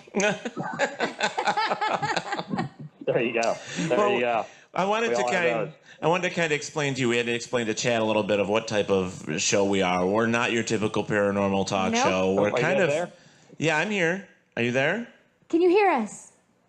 Hello? Aiden. Did we lose you? Oh no. This god dang thing today. Blog Talk Radio. I have a bone to pick with you. It shows that we're still there. But it did the boop beep beep. Oh, it booted. Yep. All right, let's do it again. These cocksuckers. Oh, such language. Just kidding.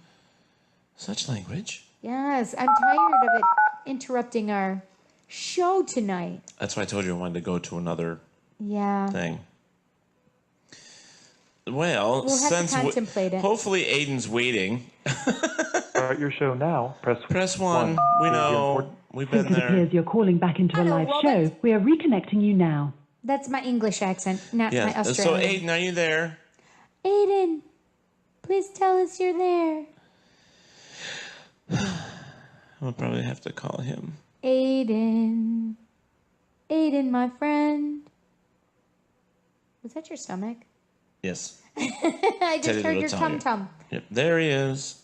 Yay! Yay! Sorry, guys. I don't know why I keep losing you. Yeah, no, we don't us. either. It looks like the program that we're using with this for some reason because we are actually using Blog Talk Radio, and it looks like it's actually dropping us. It does. And I don't know why. Okay. So it's not you. Okay, not no, because you. I got a great signal, and all of a sudden you're just gone. Right. You're just gone. It's not you. It's not you. Poof. It's not you. Poof. Poof. Yeah, we just poofed. Okay, good. But I was trying to explain to you, we were explaining to Chad a little bit about us, because we like to stalk our guests, but we are not your normal, typical paranormal talk show. We kind of like to delve into everything, and we don't normally stay on track sometimes, ADD, that whole thing, and we just like to have a good time and make sure that it comes across to our guests that sometimes we can control what comes out of our mouths, and sometimes we forget what we're saying, and we just, Yeah. But we want our guests to have fun, and that's the bottom line with us. Absolutely. So, no, this has been good. I believe in magic. we do sit around with clown noses from time to time as well. So, we are a little weird. There you go. Very weird. Yes, Yeah. we are very weird. Yeah, and that was very cool of you guys to have me on the same night as Chad. That was cool. That's awesome, right? Yeah, it was a great. I thought it was awesome. So we need to check out now. Where can people check out your you as in is there anything online where they can check you out maybe YouTube or they can check out YouTube. They can just Google Aiden Sinclair on YouTube or YouTube search Aiden Sinclair, and you'll see a few performances up there. Awesome. Right now, we kind of encourage people to check out QueenMary.com. QueenMary.com. They're going to be in Southern California, Los Angeles, Long Beach area. And you'd like to come out and check out the Queen Mary, we'd invite you to come out and see the show. The show is called Illusions of the Past, Legends of the Queen Mary. It is a theatrical seance. And the show runs Thursday through Sunday nights. And it's audience interactive. The theater only seats 50 people. You begin your evening at 6:30 p.m. We've got a lounge that has been turned into a wonderful museum of the paranormal.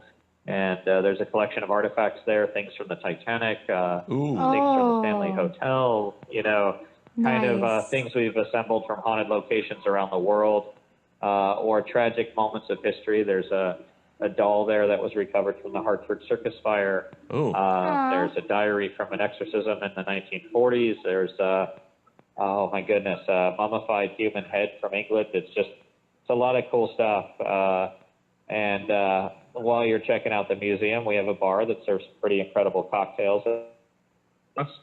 So you get about an hour in the museum to just kind of hang out and have a cocktail and get ready for the show.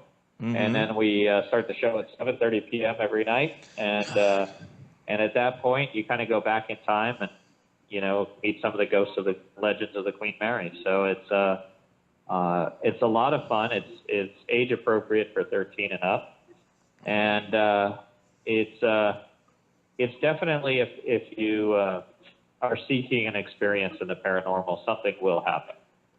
It's just inevitable. When you bring out artifacts that belong to people who used to sail on the ship who died tragically, if there's an empath in the room, they're going to feel something. If there's, it's just things happen. Right. Because you can't talk about the past without bringing ghosts along with it. Yeah. So it's a very interesting night. And there's some nights we just do paranormal experiments in the show. Yeah, that sounds cool. like fun. Which are very cool. We need to find. They are. What's it? Oh, go ahead. I'm sorry. You guys got to come check it out. Well, that's what I was just going to say. I would love to do that. We have to find ourselves a rich daddy. That's what we need to do. We need to find a rich daddy to bring us our and mine and John. Our rich daddy, yep. We need a rich daddy to take the three of us. Our sugar daddy. Our sugar daddy. Our show sugar daddy. Yeah. Yes, they have to. But I would love to go. My gosh, that would be amazing. It was amazeballs. Yeah. Yeah. What city is it out of? Yeah, San Diego? It's pretty incredible. Is it in San Diego? Which city? I'm sorry? Which city? It's in Long Beach. It's in Long Beach, California. Long Beach is right outside of Los Angeles. Fantastic. It's technically in Los Angeles County, but Long Beach is its own little city. Mm-hmm. And there's wonderful food, and it's a great place to spend the night. They probably go do a little investigating. They probably have fabulous taco trucks. I'm just saying. Yeah, their food trucks are awesome. They do. Awesome. Oh my God, street tacos are insane. Oh my God. I moved out here 3 weeks ago, and they've become a very large part of my life. Yes, I mean, I've been in San Diego, and that's one of the things that I made sure to do is get the food trucks, the taco food trucks. Oh my God. Oh my God. Yeah, and like I'm a taco Delicious. nut, the tacos and pizza trucks, and oh my gosh, I would be ridiculous. like tigers and bears. Oh my! Oh my God, it's so amazing. Yeah. So, yeah, you guys definitely got to come check it out. And so, any of your listeners that are out here, we'd love to see you. And Yes, we would love it. It's a really good time. Yeah.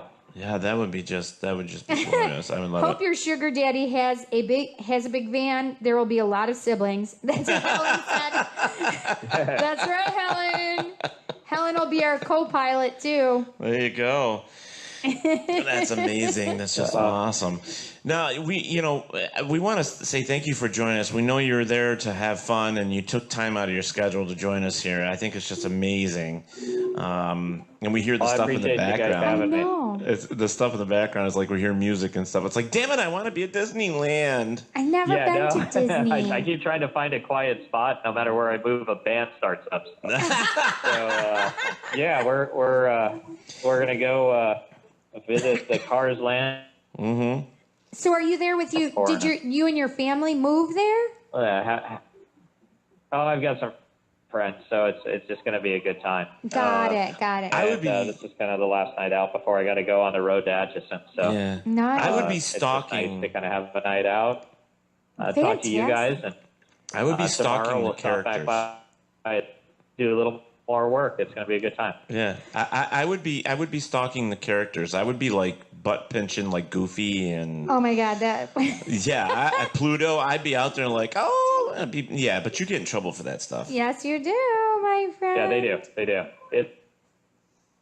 If you can't come without if getting you a need a hug from luggage Mickey boy, I Mouse. got y'all. Oh, yeah. So you got to visit.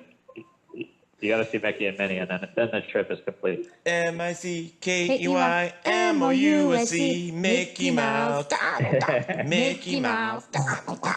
Forever hold your banner high, high.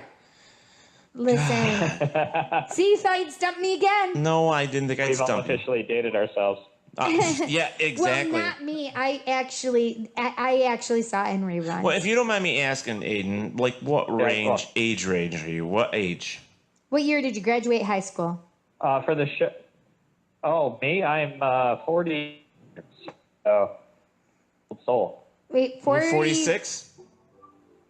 What'd you say? 47. 47. So we're the same age. We're the same age, Aiden. So, yeah. I'm the old shit. We remember like the Mickey Mouse film when that was like in black and white. Yes, on yes. a TV that had a dial. Yeah. Yes, yep. Yeah. Like 4 because we got channels. it in reruns in the 70s Yep. and early Yeah. 80s. Yep. I'm the paranormal With the dinosaur. Grant Monticello. I remember my first trip to Disneyland. They still had e-ticket rides, so that pretty much dates me. I've So, never been to Disneyland. I've never been to nor Disneyland World. or World. Me neither. You know where I have been? Oh my goodness. Where? You got to go. Yes, You gotta go. I've been to It's Universal. expensive. I've been to Universal, I but I haven't been want to to go back anything because like they that. have Harry Potter. I'm Pole. I came from a Pole family, and I am Pole. Well,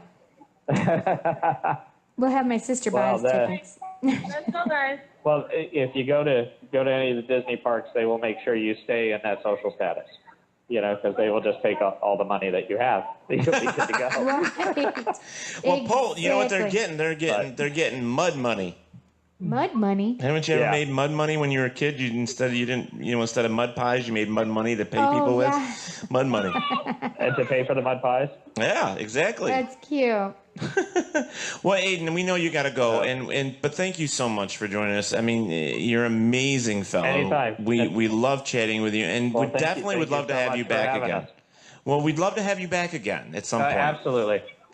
And thank you so much for the invitation Thank to be you on. so and, much for I hope coming. you guys have a wonderful night. Well, good luck with your new show starting up on the Yes. 17th. Yep. We're rooting for you. We would love to be there to Witness to it. root you on, Yep. but know we're doing it from afar. Okay. Yeah.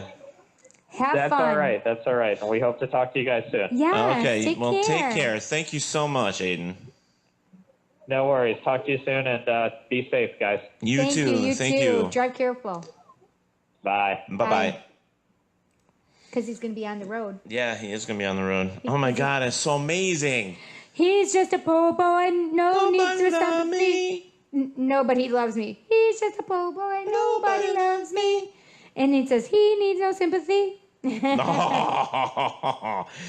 Bite me, Robert. How did you know? Yep. So anyways, anyway, the wind blows. Galileo. Galileo. Galileo.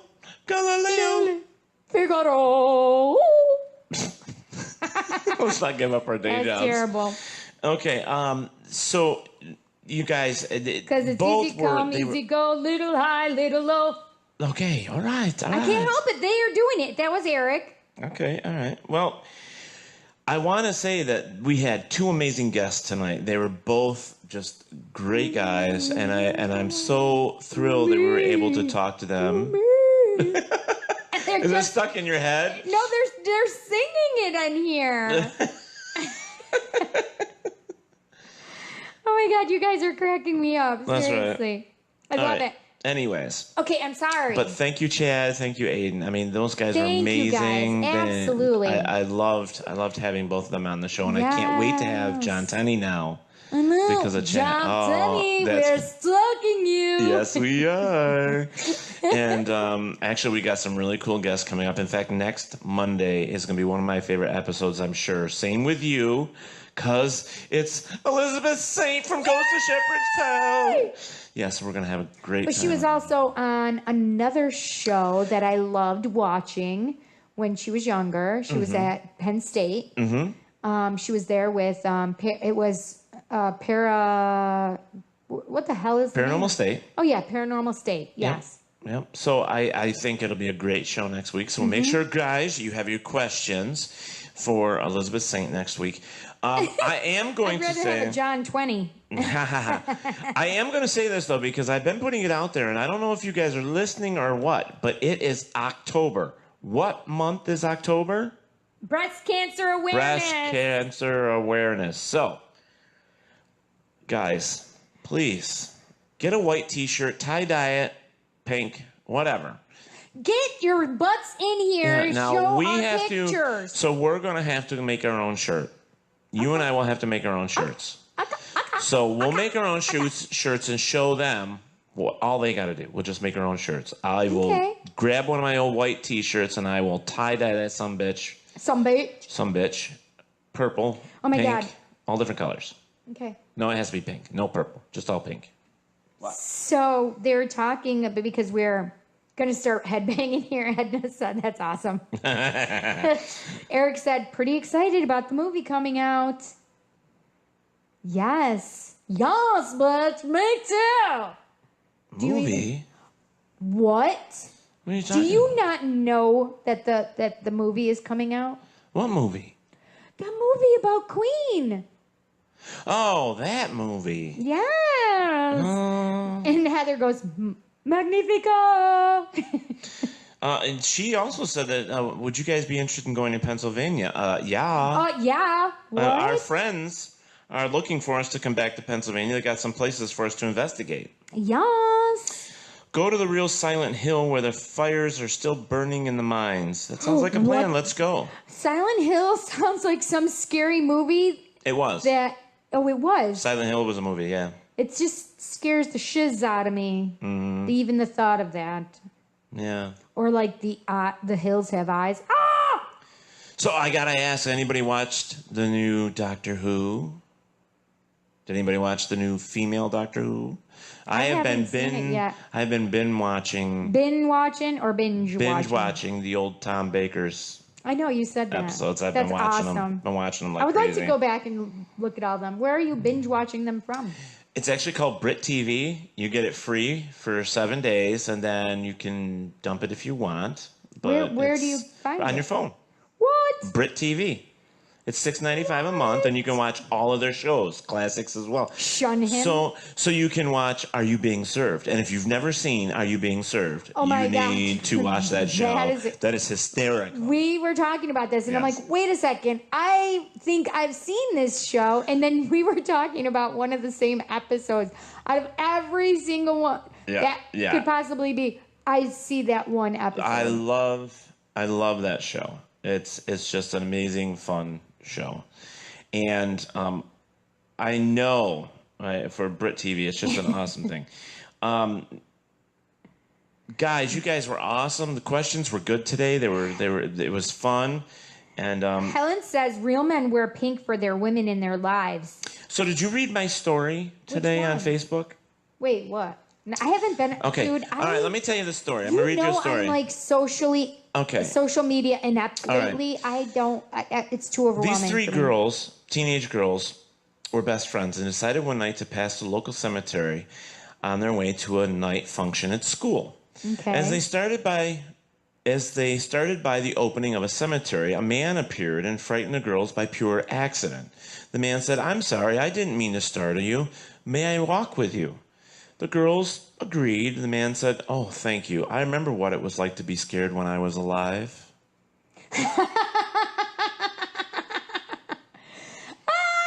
Isn't that awesome? Isn't that awesome? Oh, and there's the picture of Chad that I was talking about. Let's see. That's his new picture with the car.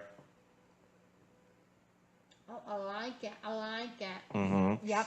Oh, I do know who he is. Yes, yes you do. I do know who he is. I do know who he is. Yes. So, there are also, like, I have been putting some things on our Facebook as well, and some of them for the actual paranormal or Paratalk Radio fan club and guest thing. They get some stuff that other people don't. But did you read... My God, Robert's going to make...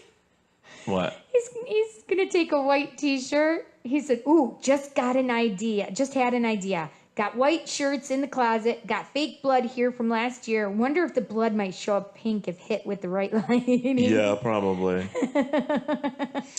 Wait, so what are they supposed to write on their shirts? Paratalk Radio? What are they supposed to do? Whatever they want. They can do hashtag Paratalk Radio. They can say, I love Paratalk Radio. They can say whatever they want. BCA? Breast Cancer Awareness? Sure. Okay.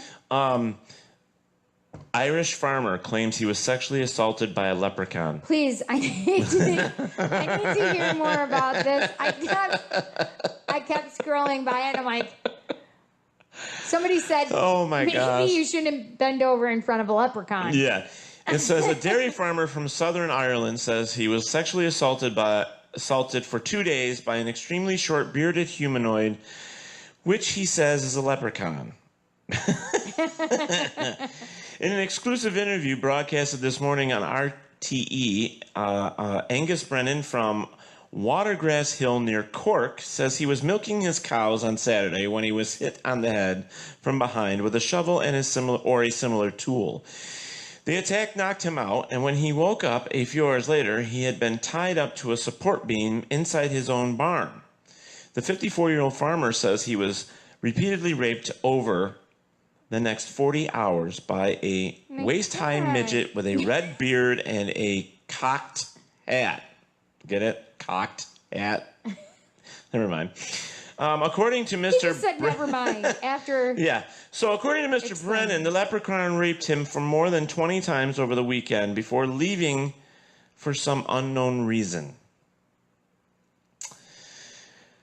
I'm sorry, but what are they smoking over there? I don't know. Anyways, I didn't want to read the whole thing. I just think it's rather impossible and improbable that it happened, but it says it's improbable that the rapist turned out to be a leprechaun, a type of fairy in Irish folklore, usually depicted as little bearded men who partake in mischief. Yes. Even so, a surprisingly high number of leprechaun sightings and even a few other attacks have been reported over the recent years across the United Kingdom and even in the United States. Now, is that right? That's what they say. So it'd be different if it was Bigfoot. I mean, excuse me, if it was Bigfoot raping you, you'd definitely probably be split in half. Yeah, you'd probably be dead. Anally bleeding. Yeah, so consider yourself lucky that it was just a leprechaun. Yeah. So I think it's a wee little thing. It's a wee little lad. I think he got off quite easy. Sorry, ba-dum-bum. I just Wait. What? Robert, what did you see last night? He said Leprechaun? saw it last night, Ted. Oh, he read it last night. Oh. So I just want to say that is just, we haven't had any paranormal news in a while. Oh, no. That I was just funny. think they're talking about the new Doctor Who. Oh, the new Doctor Who. Yeah. Yeah. I have not watched it. I have not seen Helen it. said we have watched them all weekend. Awesome. Yes. It was 13 in fact days. you can see the town. It was in fact you can see the town. I don't know. Hey, David Seiler. We were just talking about you guys. But, Oh, Heather said she's a David Tennant fan. really? I'm free. What does that mean, Robert? Free falling. I read it. Marshmallows are my favorite. Marshmallows.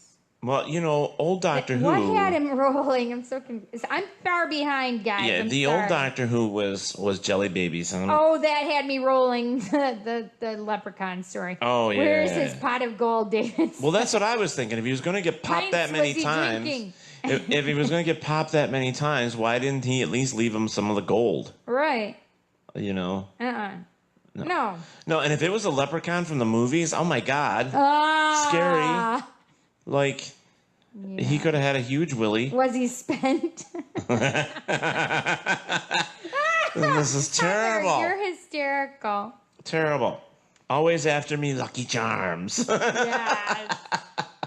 Sounds a lot like he got the Lucky Charms. Guys, it was such a great evening tonight. Thank you so much. And don't forget, I asked you guys, and I'd really like to know what your favorite part of Halloween is. Okay. Yes. What? Heather says, oh my God. Did you see the article about the ghosts that gave a guy meth and chased him with an axe? What? It gave him what? Gave him meth. Like crystal meth, and then chased him with an axe. Oh, wait a minute. Yes, Eric said not so Lucky Charms. Actually, I think I did see that.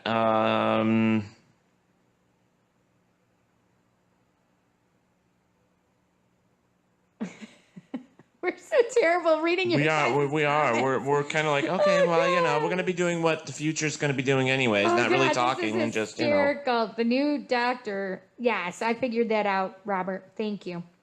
Marshmallows are my favorite. Oh, for the Lucky Charms. You need to see it, Ted. Yes, the new Doctor Who, I know, I do. Hiya, sweetie. Aw, David. I called him handsome today. What? Yep. David, is he trying to get on your good side? Oh, hell yes. Don't let him in.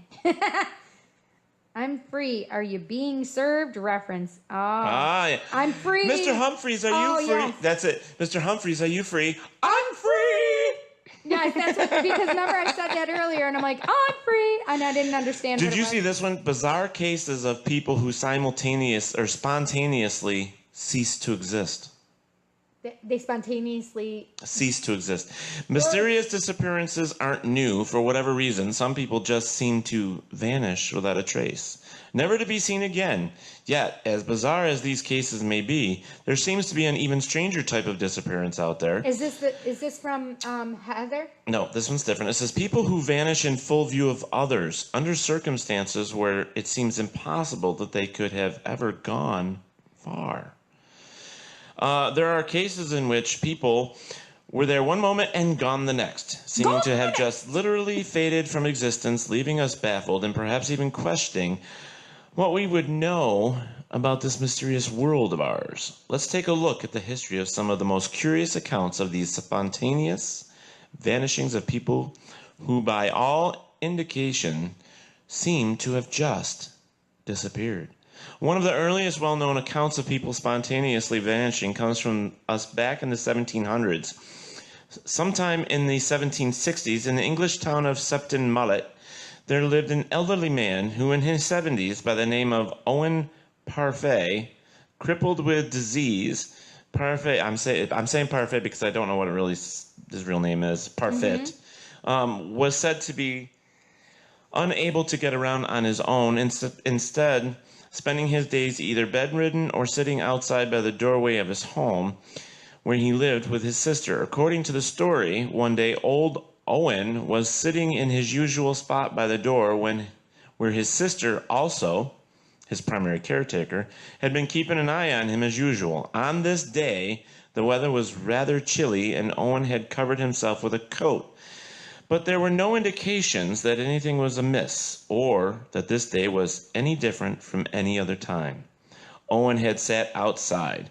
When his sister went to move him, she found that only the coat remained where Owen had been sitting just moments before. So there's no ashes?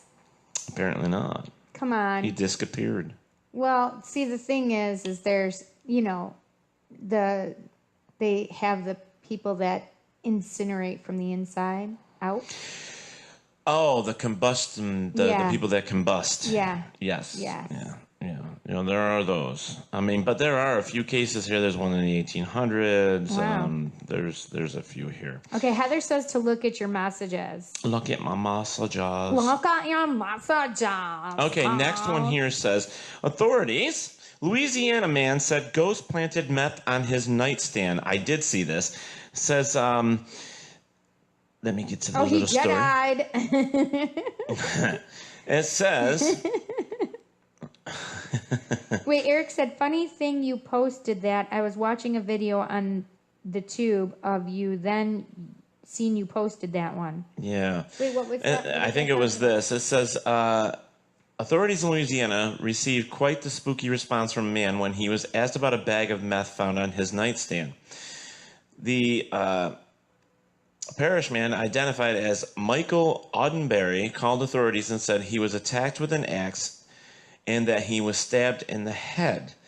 Deputies with the parish sheriff's office responded to his home and were met with displeasure, according to whatever. The man was placed in handcuffs as a safety precaution. Authorities said that they didn't find any sign that Audenberry was attacked with an axe. The man said there were intruders inside his home, but authorities did not find any. However, they did find a bag of meth on the man's nightstand.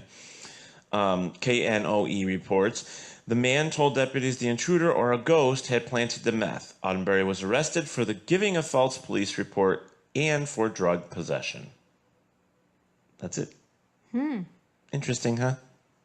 Helen says, best part of Halloween is the feelings, the unknown, and searching for the answers, the paranormal coming to the forefront, and the candy.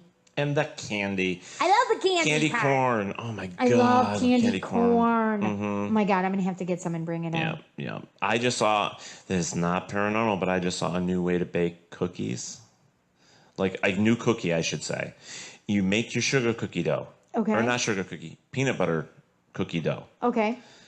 You make a little ball. Okay. In the center, you push a mini Reese's peanut butter cup. Oh, yeah. Then you squish all the peanut butter dough around it, and then you bake it. Crack cookies. Crack cookies. Homemade crack cookies. On the way home. Mm-hmm. Yeah. Gonna get you a crack I'm getting cookie. a crack cookie. Get you a crack. Get me one. Get you a crack cookie. All right, guys. Thank you so much for joining us tonight. You know, it was a great show, and you guys always make this a pleasure. Always make it fun. And don't forget that Elizabeth Saint is next week, and it's going to be a fabulous show. And our Halloween show. Oh, Eric says watch the Lewis Black bit on candy corn. I'm going to have to. No, don't. Why? Okay, we will. Lewis Black is hysterical. He is hysterical.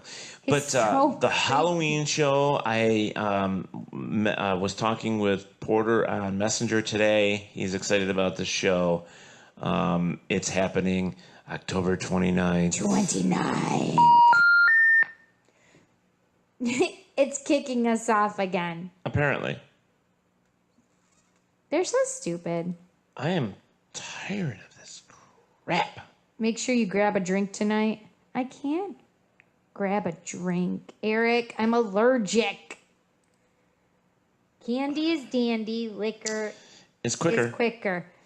I can't drink liquor, David. Listen, you guys are making all these drink references. I can't even. And we have to warm up our food. And just I'm going to eat a peanut butter cup cookie Start your show dough. now. Press 1. Reese's mini cup. Since it appears you're calling back into a live show, we are reconnecting you now. Cook and then serve to guests that knock on the door. Yeah. So, okay, we have been knocked off 3 times now from Blog Talk Radio. So this is... No, I thought that's the 4th. Oh, maybe it is the 4th, but whatever. I just want to say thank you to everybody for joining us again. And we had such a great time tonight. And Chad and Aiden. Yes. And you guys rock. You guys did rock. It was awesome. Thank you. And they both agreed to come back again, which is going to be awesome. And we can't wait for John Tenney as well. But we just want to say thank you guys for joining us. It was such an amazing show. We had some fun here. We talked. We giggled. We talked about ghosts. Hi, Invisible John. Hi. Okay, so listen, it says, oh snap, LOL, that was perfect. As soon as Cindy opened her mouth, it went off. See what power I have, guys. Oh my gosh. The power! The power! Well, don't let it go to your head. I shall wield my power for the good of all. Poof! Trump has disappeared. Jesus Christ. Guys, thank you so much again. But Cindy and I are out of here. We're gonna go. So wherever there is darkness, there's always delight.